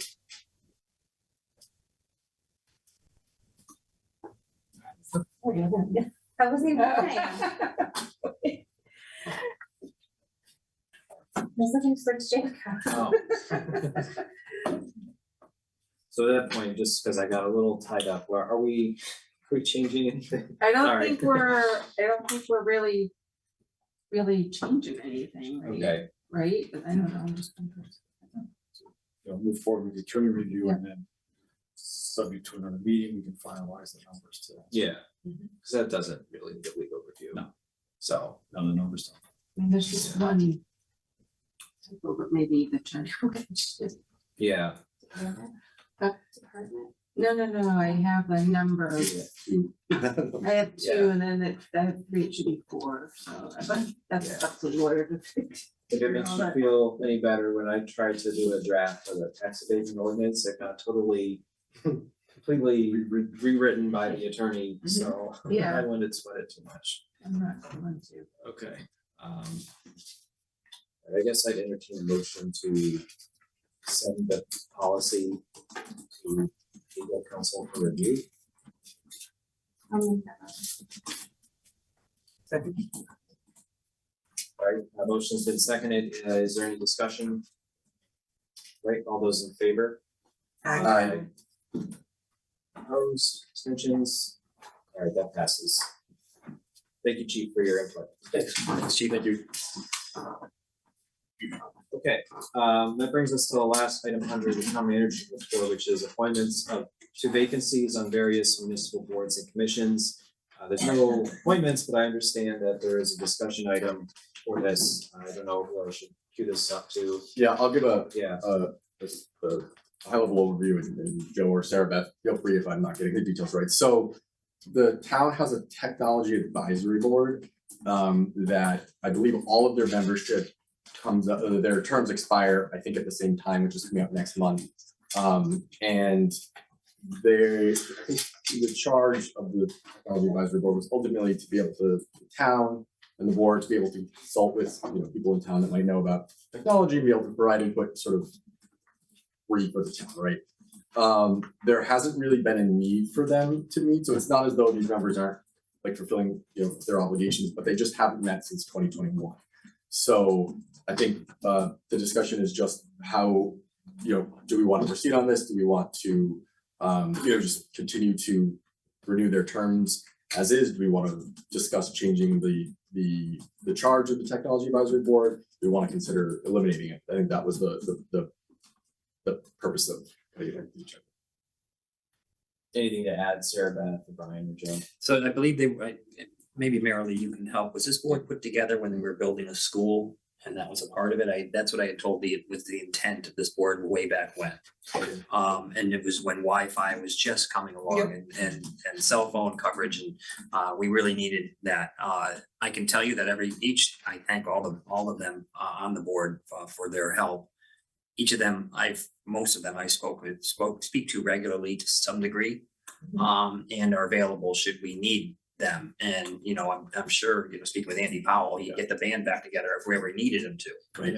And I think he'd be happy to vacate this above his many roles. And so, I'm for it. I'm very thankful we had them. Should we need them, I think we can get it back together, but I would look at other boards and commissions for maybe vacating as well at some point. Yeah, so I generally agree with what you're saying, especially if we have, there's not a shortage of vacancies on various boards and commissions, and so,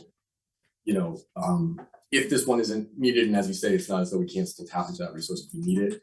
If, eliminating this one, and that allows us to sort of like focus our resources on filling other vacancies, in support of it. So, yeah, I guess I generally agree with what, Brian said. Yeah, the only thing, I think the only comment I had was to ask those particular members if there was any benefit to maybe putting together some sort of checklist that they would maybe want to do every once in a while, just to sort of review our IT functions and our hardware and things like that, just to sort of set objectives rather than just not, have this board exist for, hey, call me if you need me type of thing. So if they felt that was beneficial, but maybe that was something that they could do if they didn't think there was a need for that. Then just I think also at the time, there were fewer resources for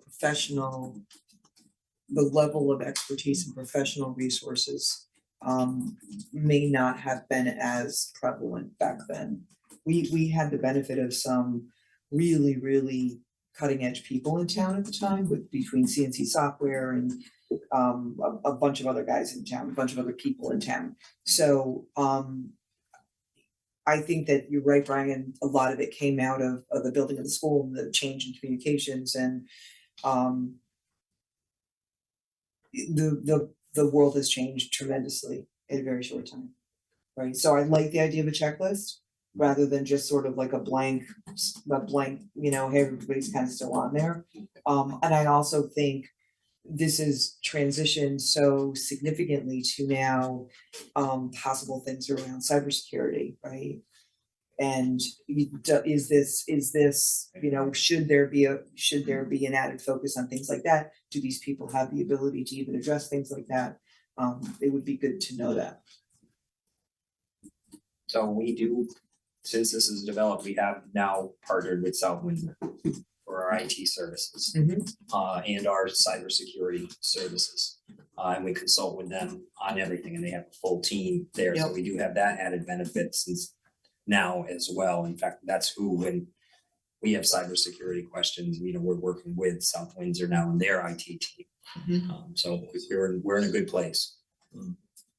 Joe, can I just clarify? So, if they thought that it was a good idea to have like this checks or whatever, would your suggestion be that the technology advisory board stays in existence? Yeah. For the purpose, okay. Yeah, just those numbers, so they feel there's a worthwhile checklist that things should be reviewed periodically, that they wanted to stay together to do that. I think that would be good to keep them. If they don't feel that issue is there, then sure, let's get rid of it. If I, okay. Yeah, I can just ask a couple. Yeah, go for it. Yeah, no, I agree with you. I think it's just kind of interesting, like most boards have like a set meeting schedule and meet like monthly or whatever, and like, anybody knows, like, how do you even summon the TAV? So many answers. Yeah, I can let. Brian has a special button in his office. I'll say that, it is not as though, I did ask her, but it's not as though like they're supposed to be meeting on a regular basis and they're not fulfilling an obligation, right? There hasn't been a need. So I don't know if it was like formed as like they would meet on an as needed basis. Yes. And we would shine a light into the sky. And it was as needed, and it was, the original charge was in collaboration with Board of Ed to do kind of a broad spectrum review between both the town and the board side. Like we've all just discussed, because we've moved so far away from that initial need, there just hasn't been a call for them. I even tried to look at the minutes of the 2001 meeting that they did hold, and there was no quorum, so there was no minutes. So, again, these are committed volunteers. They have been, 2 years ago when I reached out to say that their term was up, they were all more than happy to stay on, but they're like, we just haven't met. So now that I have to reach out to them again and say, your term is expired, I kind of wanted some direction as to what to say to them, because I don't want the perception to be that we're disenfranchising volunteers, right? By having them hold this term, yet thanks but no thanks, To Joe's point, there's plenty of other opportunity if they'd like to switch course and join another. I'm happy to meet with mission. Andy Powell and get a But- flavor from him. Yeah, I would say, Joe, tell me if you disagree with, did you just to get the feedback from them? and Yep. then come back and I'll handle that. proceed? Yeah, Okay. absolutely, yeah. So I'll be getting meeting with Andy, please. And just to read it through, I mean, I think a lot, at least some of them are volunteers in like multiple capacities, like, right, obviously Andy Powell's one of them. So yeah, definitely appreciate all that they do in all of their many capacities, so. Yeah. This is 2001, so this must have been for Birch Grove or something. Yeah, the first one. It was for school, yeah. Yeah, so, yeah, this is. Well, Definitely it was a different was high school, I think it was. technology wise. Yeah, no, it Yeah. goes back, so 2021 was when they met last. This goes back to like the high Yeah. school construction, which It was the in high school is what I was 2007. This was all one they were trying to plan. Yeah, I said 2020, well, 2001. Like Sarah Beth said. it's been more than 2001. 20 years. It's been 20 years. Yeah. So yeah, very different world in terms of IT support. They would page each other with their pagers and then. Right, then they all had a dedicated talent. Somewhere. Yeah. No, I agree that it doesn't really, if they're on board, I don't think it really makes sense to keep a board that isn't really serving a function anymore. I guess just a more practical question, like, how is this board established? Is this like through a resolution of the council or? I believe so, ordinance, so there's probably some formal language we'll have to put before you or- to, Yeah. you know, to stay on the commission, if that's the will of, Mhm. you know, council going forward, but I'll research all that. Okay. I guess I'll ask this question because it's been over on this side of the table and I'll figure, is there any like, anybody who has strong feelings that to keep the technology? I have to say, when I was appointed to the Board of Ed, I was been appointed to that committee, and I was like way over my head, because it was so technical, and Andy and Doug Bassick there. But it was a great group, so but yeah, if it's not active. Yeah. Does that require staff member? No. I don't remember staff member, we haven't done it, okay. No, because it was really at the direction of council and board of ed, so that was kind of the oversight. Yeah. It's interesting to tie in with Board of Ed because it's on there for 4 years and never talked about Yeah. it, so it's, Got lucky that you appointed you. Yeah. Yeah. no, just time change, but, okay, well, it seems like there's. I think it'd be no problem to go and talk to the members of that committee, that board, and Yep. if they're good with. Dissolving it, I think we probably would bring it back here. Yep. Mhm. We do it formally. Okay, I'll reach out. Thank you. And either way, it'll have to come back because if they're staying, we have to reappoint them all. Yep. Good point. Okay, that closes out new business, so we're gonna go to old business, which is none. And then we're gonna go to the report of the town manager, right? Thank you, Chair. As I told you, and for the record, we had our election banner stolen from Mountain Front here on Sunday. It was there Sunday morning. It was gone Monday morning. We reported that to the Connecticut State Police. I thank them and I thank that's Trooper Hyatt back there. He's our evenings guy, and thank you for being here tonight, Trooper. We reported to the state police. We believe we also had another one stolen over at that off of 195 as well. We'll look into that and reporting that as well. So keep your eye out and we have some ideas of how we might address it. The Parks Garage, DPW Parks Garage is coming along as planned. And I believe it's an October date, whatever the date is, they believe they'll be in. They're almost sealed in. You see the siding going up today, the windows roof on. And once they're sealed in, they'll be able to start cranking out the inside. They'll be blasting on Crystal Lake Road. Our fire marshal is back and he's gonna make all the proper notifications. The blasting on Crystal Lake Road is the result of a DOT state project out right on the town line, but it is just in the town where some of the blasting is gonna could occur. Our fire marshal and our threshold for notification and what we do is greater than that of Ellington, so we should be in good shape for that. The EDC, and the potential new owners of the Nearac property, we're supposed to meet this week, but as I said, our planner has he's having a family thing, so I might fill in for him, but I don't think so. I'm gonna wait for him to get back, but that's moving forward, which is a positive. thing for the town. Our pickleball courts at Herring Cove are up and running. Now, again, that was paid for with grant funding. There's a pickleball court being constructed at the senior center, intended for the seniors, and that is again paid for by partial ARPA and partially from a citizen donation to get that going. We recently hired 2 vacancies that we already had that we were trying to fill in DPW. I thank Mike Wilkinson for that. Our shredding and electronics recycling event went really well. I always thank you, Sir, and Jim Toomey's here, I believe. Thank you. You guys are always great to us and those events there.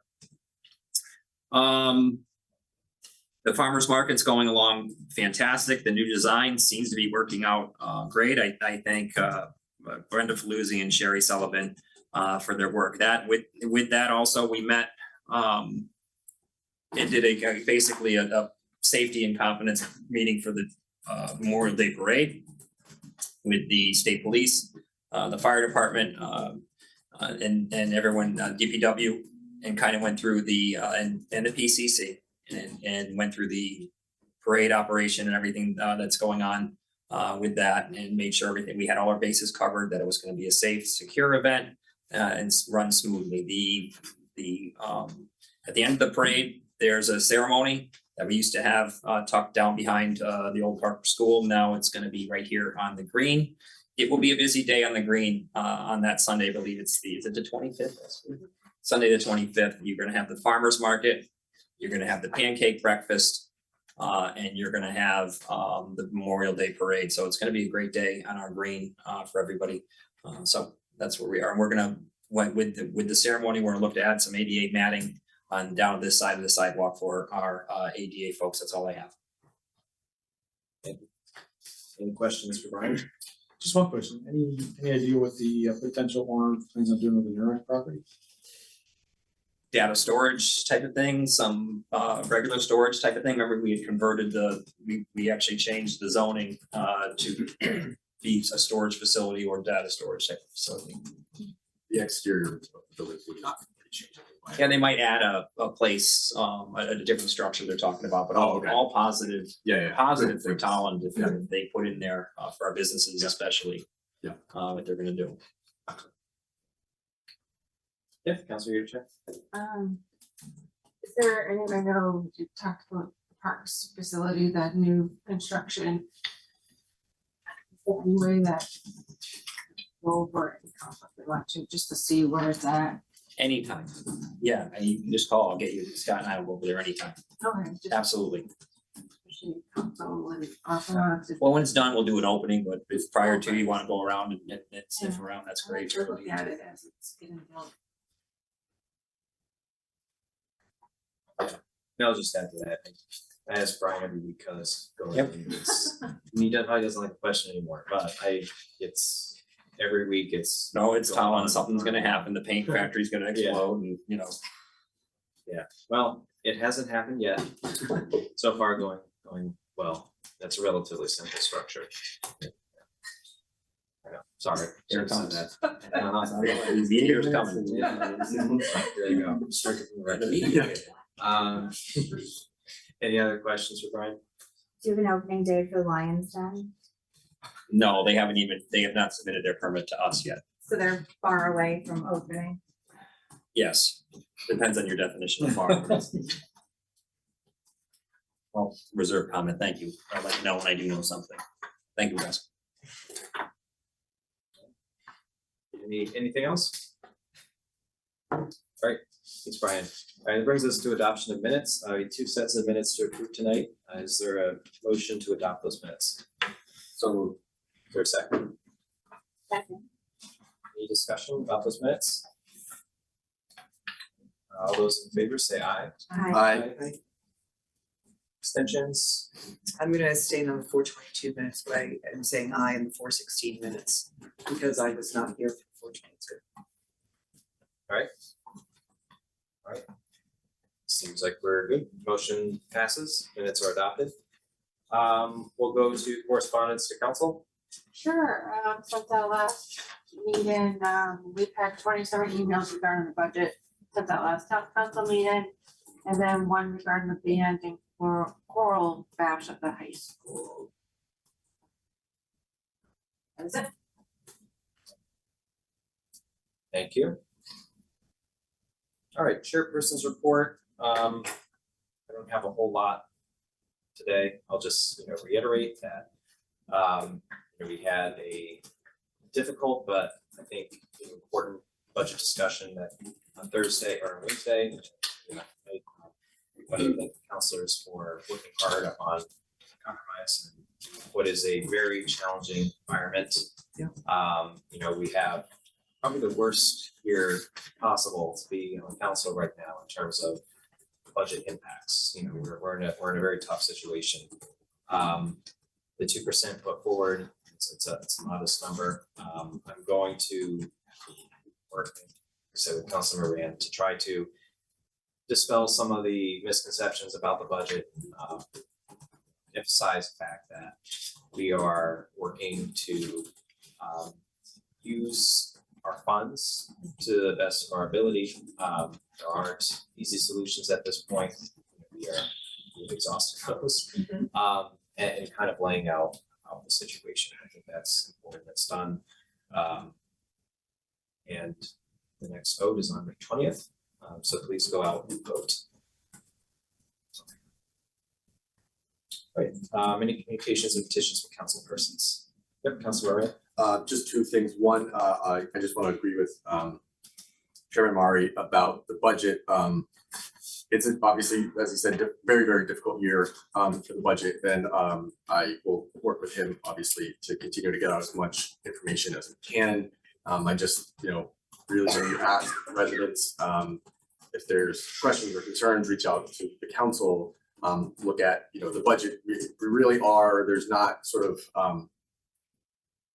We are looking to try to use all the money that we can. We are not talking about looking at, some pretty severe cuts on the town and the Board of Ed side. So it's not as though we have been taking this seriously throughout the process and we continue to do that. But I just encourage everyone to sort of look at those details just so that they understand where we're at. And then the only other thing I will say is, Jim, you're here tonight. You helped run the electronics recycling event.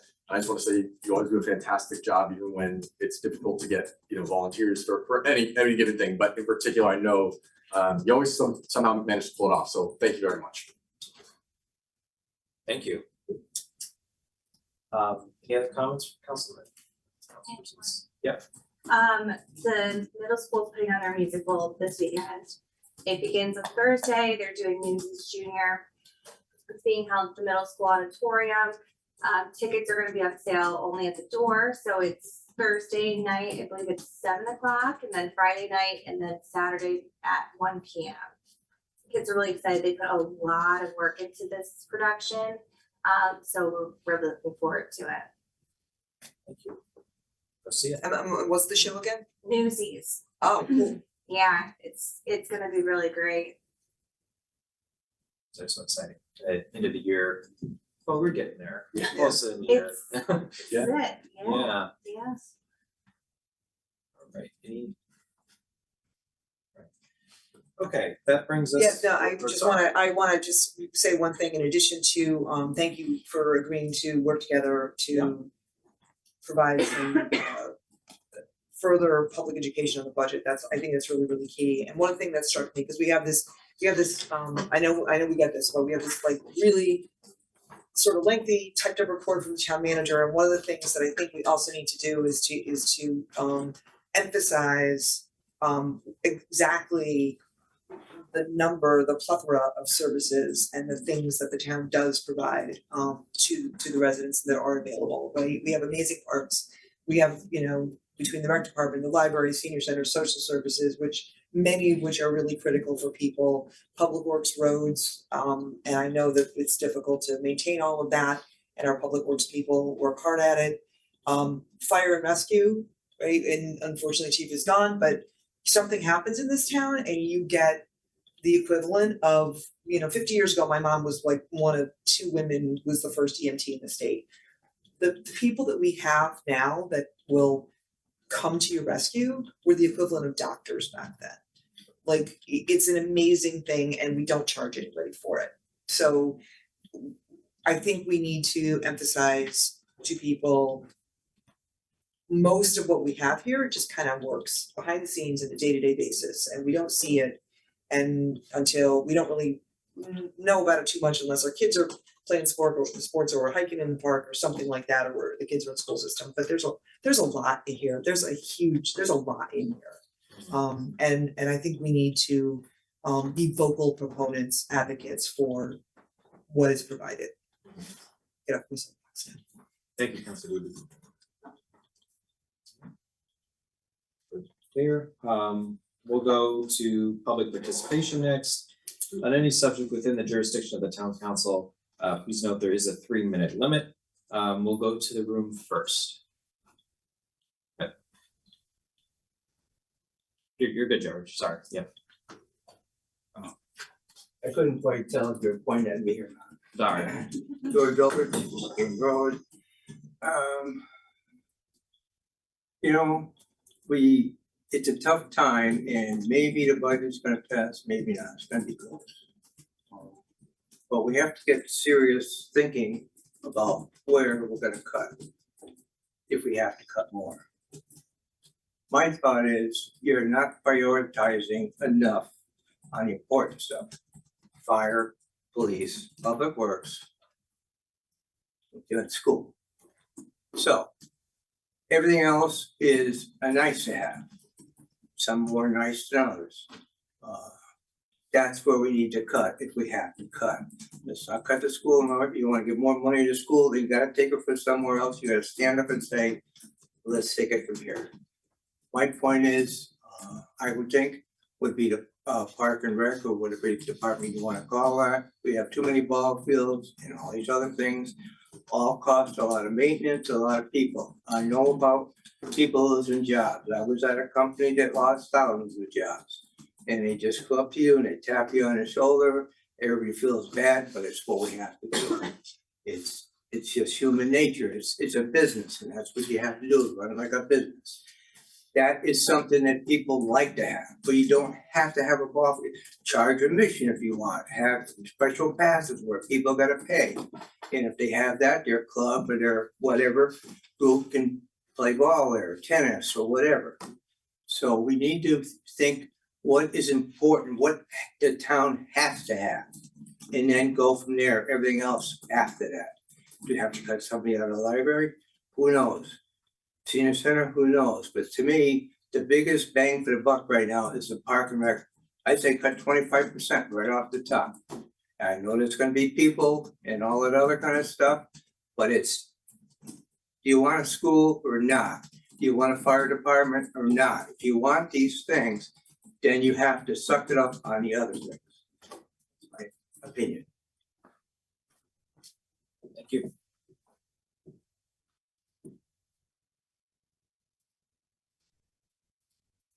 I'm having trouble resetting the timer.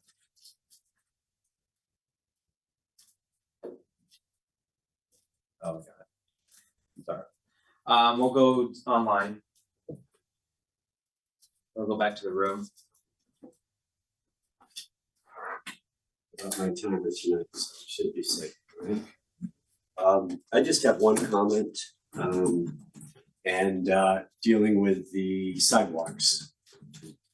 And I think it would be helpful if, as part of that project, a lot of towns have signs with flashers, so you push a button and it basically alerts everyone they need to stop when they cross the road. And I know going back a couple of years, there used to be just signs put in the road that got run over and then got thrown away because no one did anything, adhered to them. But especially if a sidewalk is being put in, it is crazy as it sounds, but the fact is, in doing that, you're encouraging people to use that sidewalk, which means there's added liability to whatever happens there. That's just how the liability world works. So hopefully part of that project will include putting signs up there, especially since it sounds like if it does happen, there won't be sidewalks on both sides because of that retaining wall for the homeowner. And so you're basically, the safety of individuals needs to be considered. So it's all about that. And I know it would be probably considered obnoxious and hideous to have something like that in other areas in the green.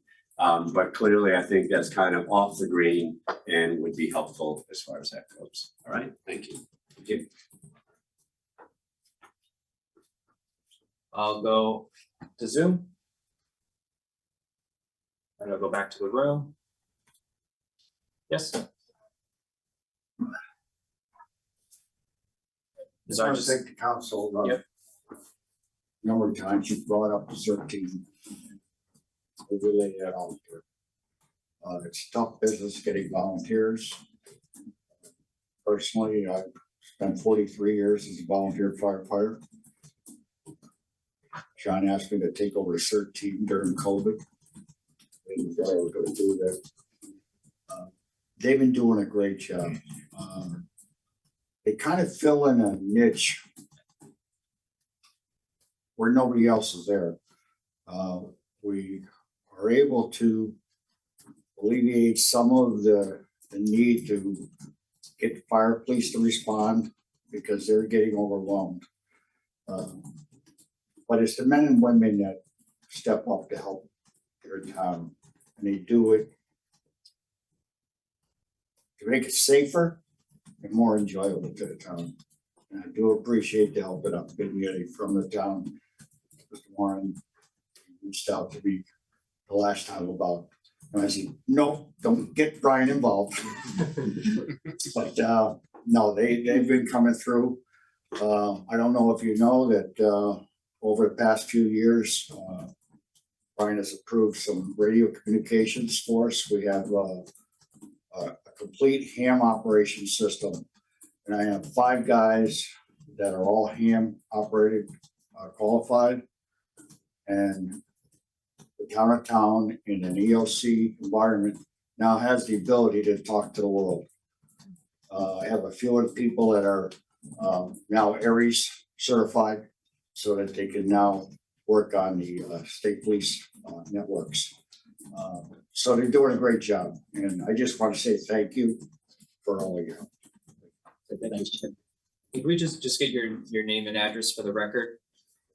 For the, Pardon me? can we get your name and address for the record for public comment? Jim Tooling, 416 Tolland Stage Road. Thank you. You should have that on the record every year.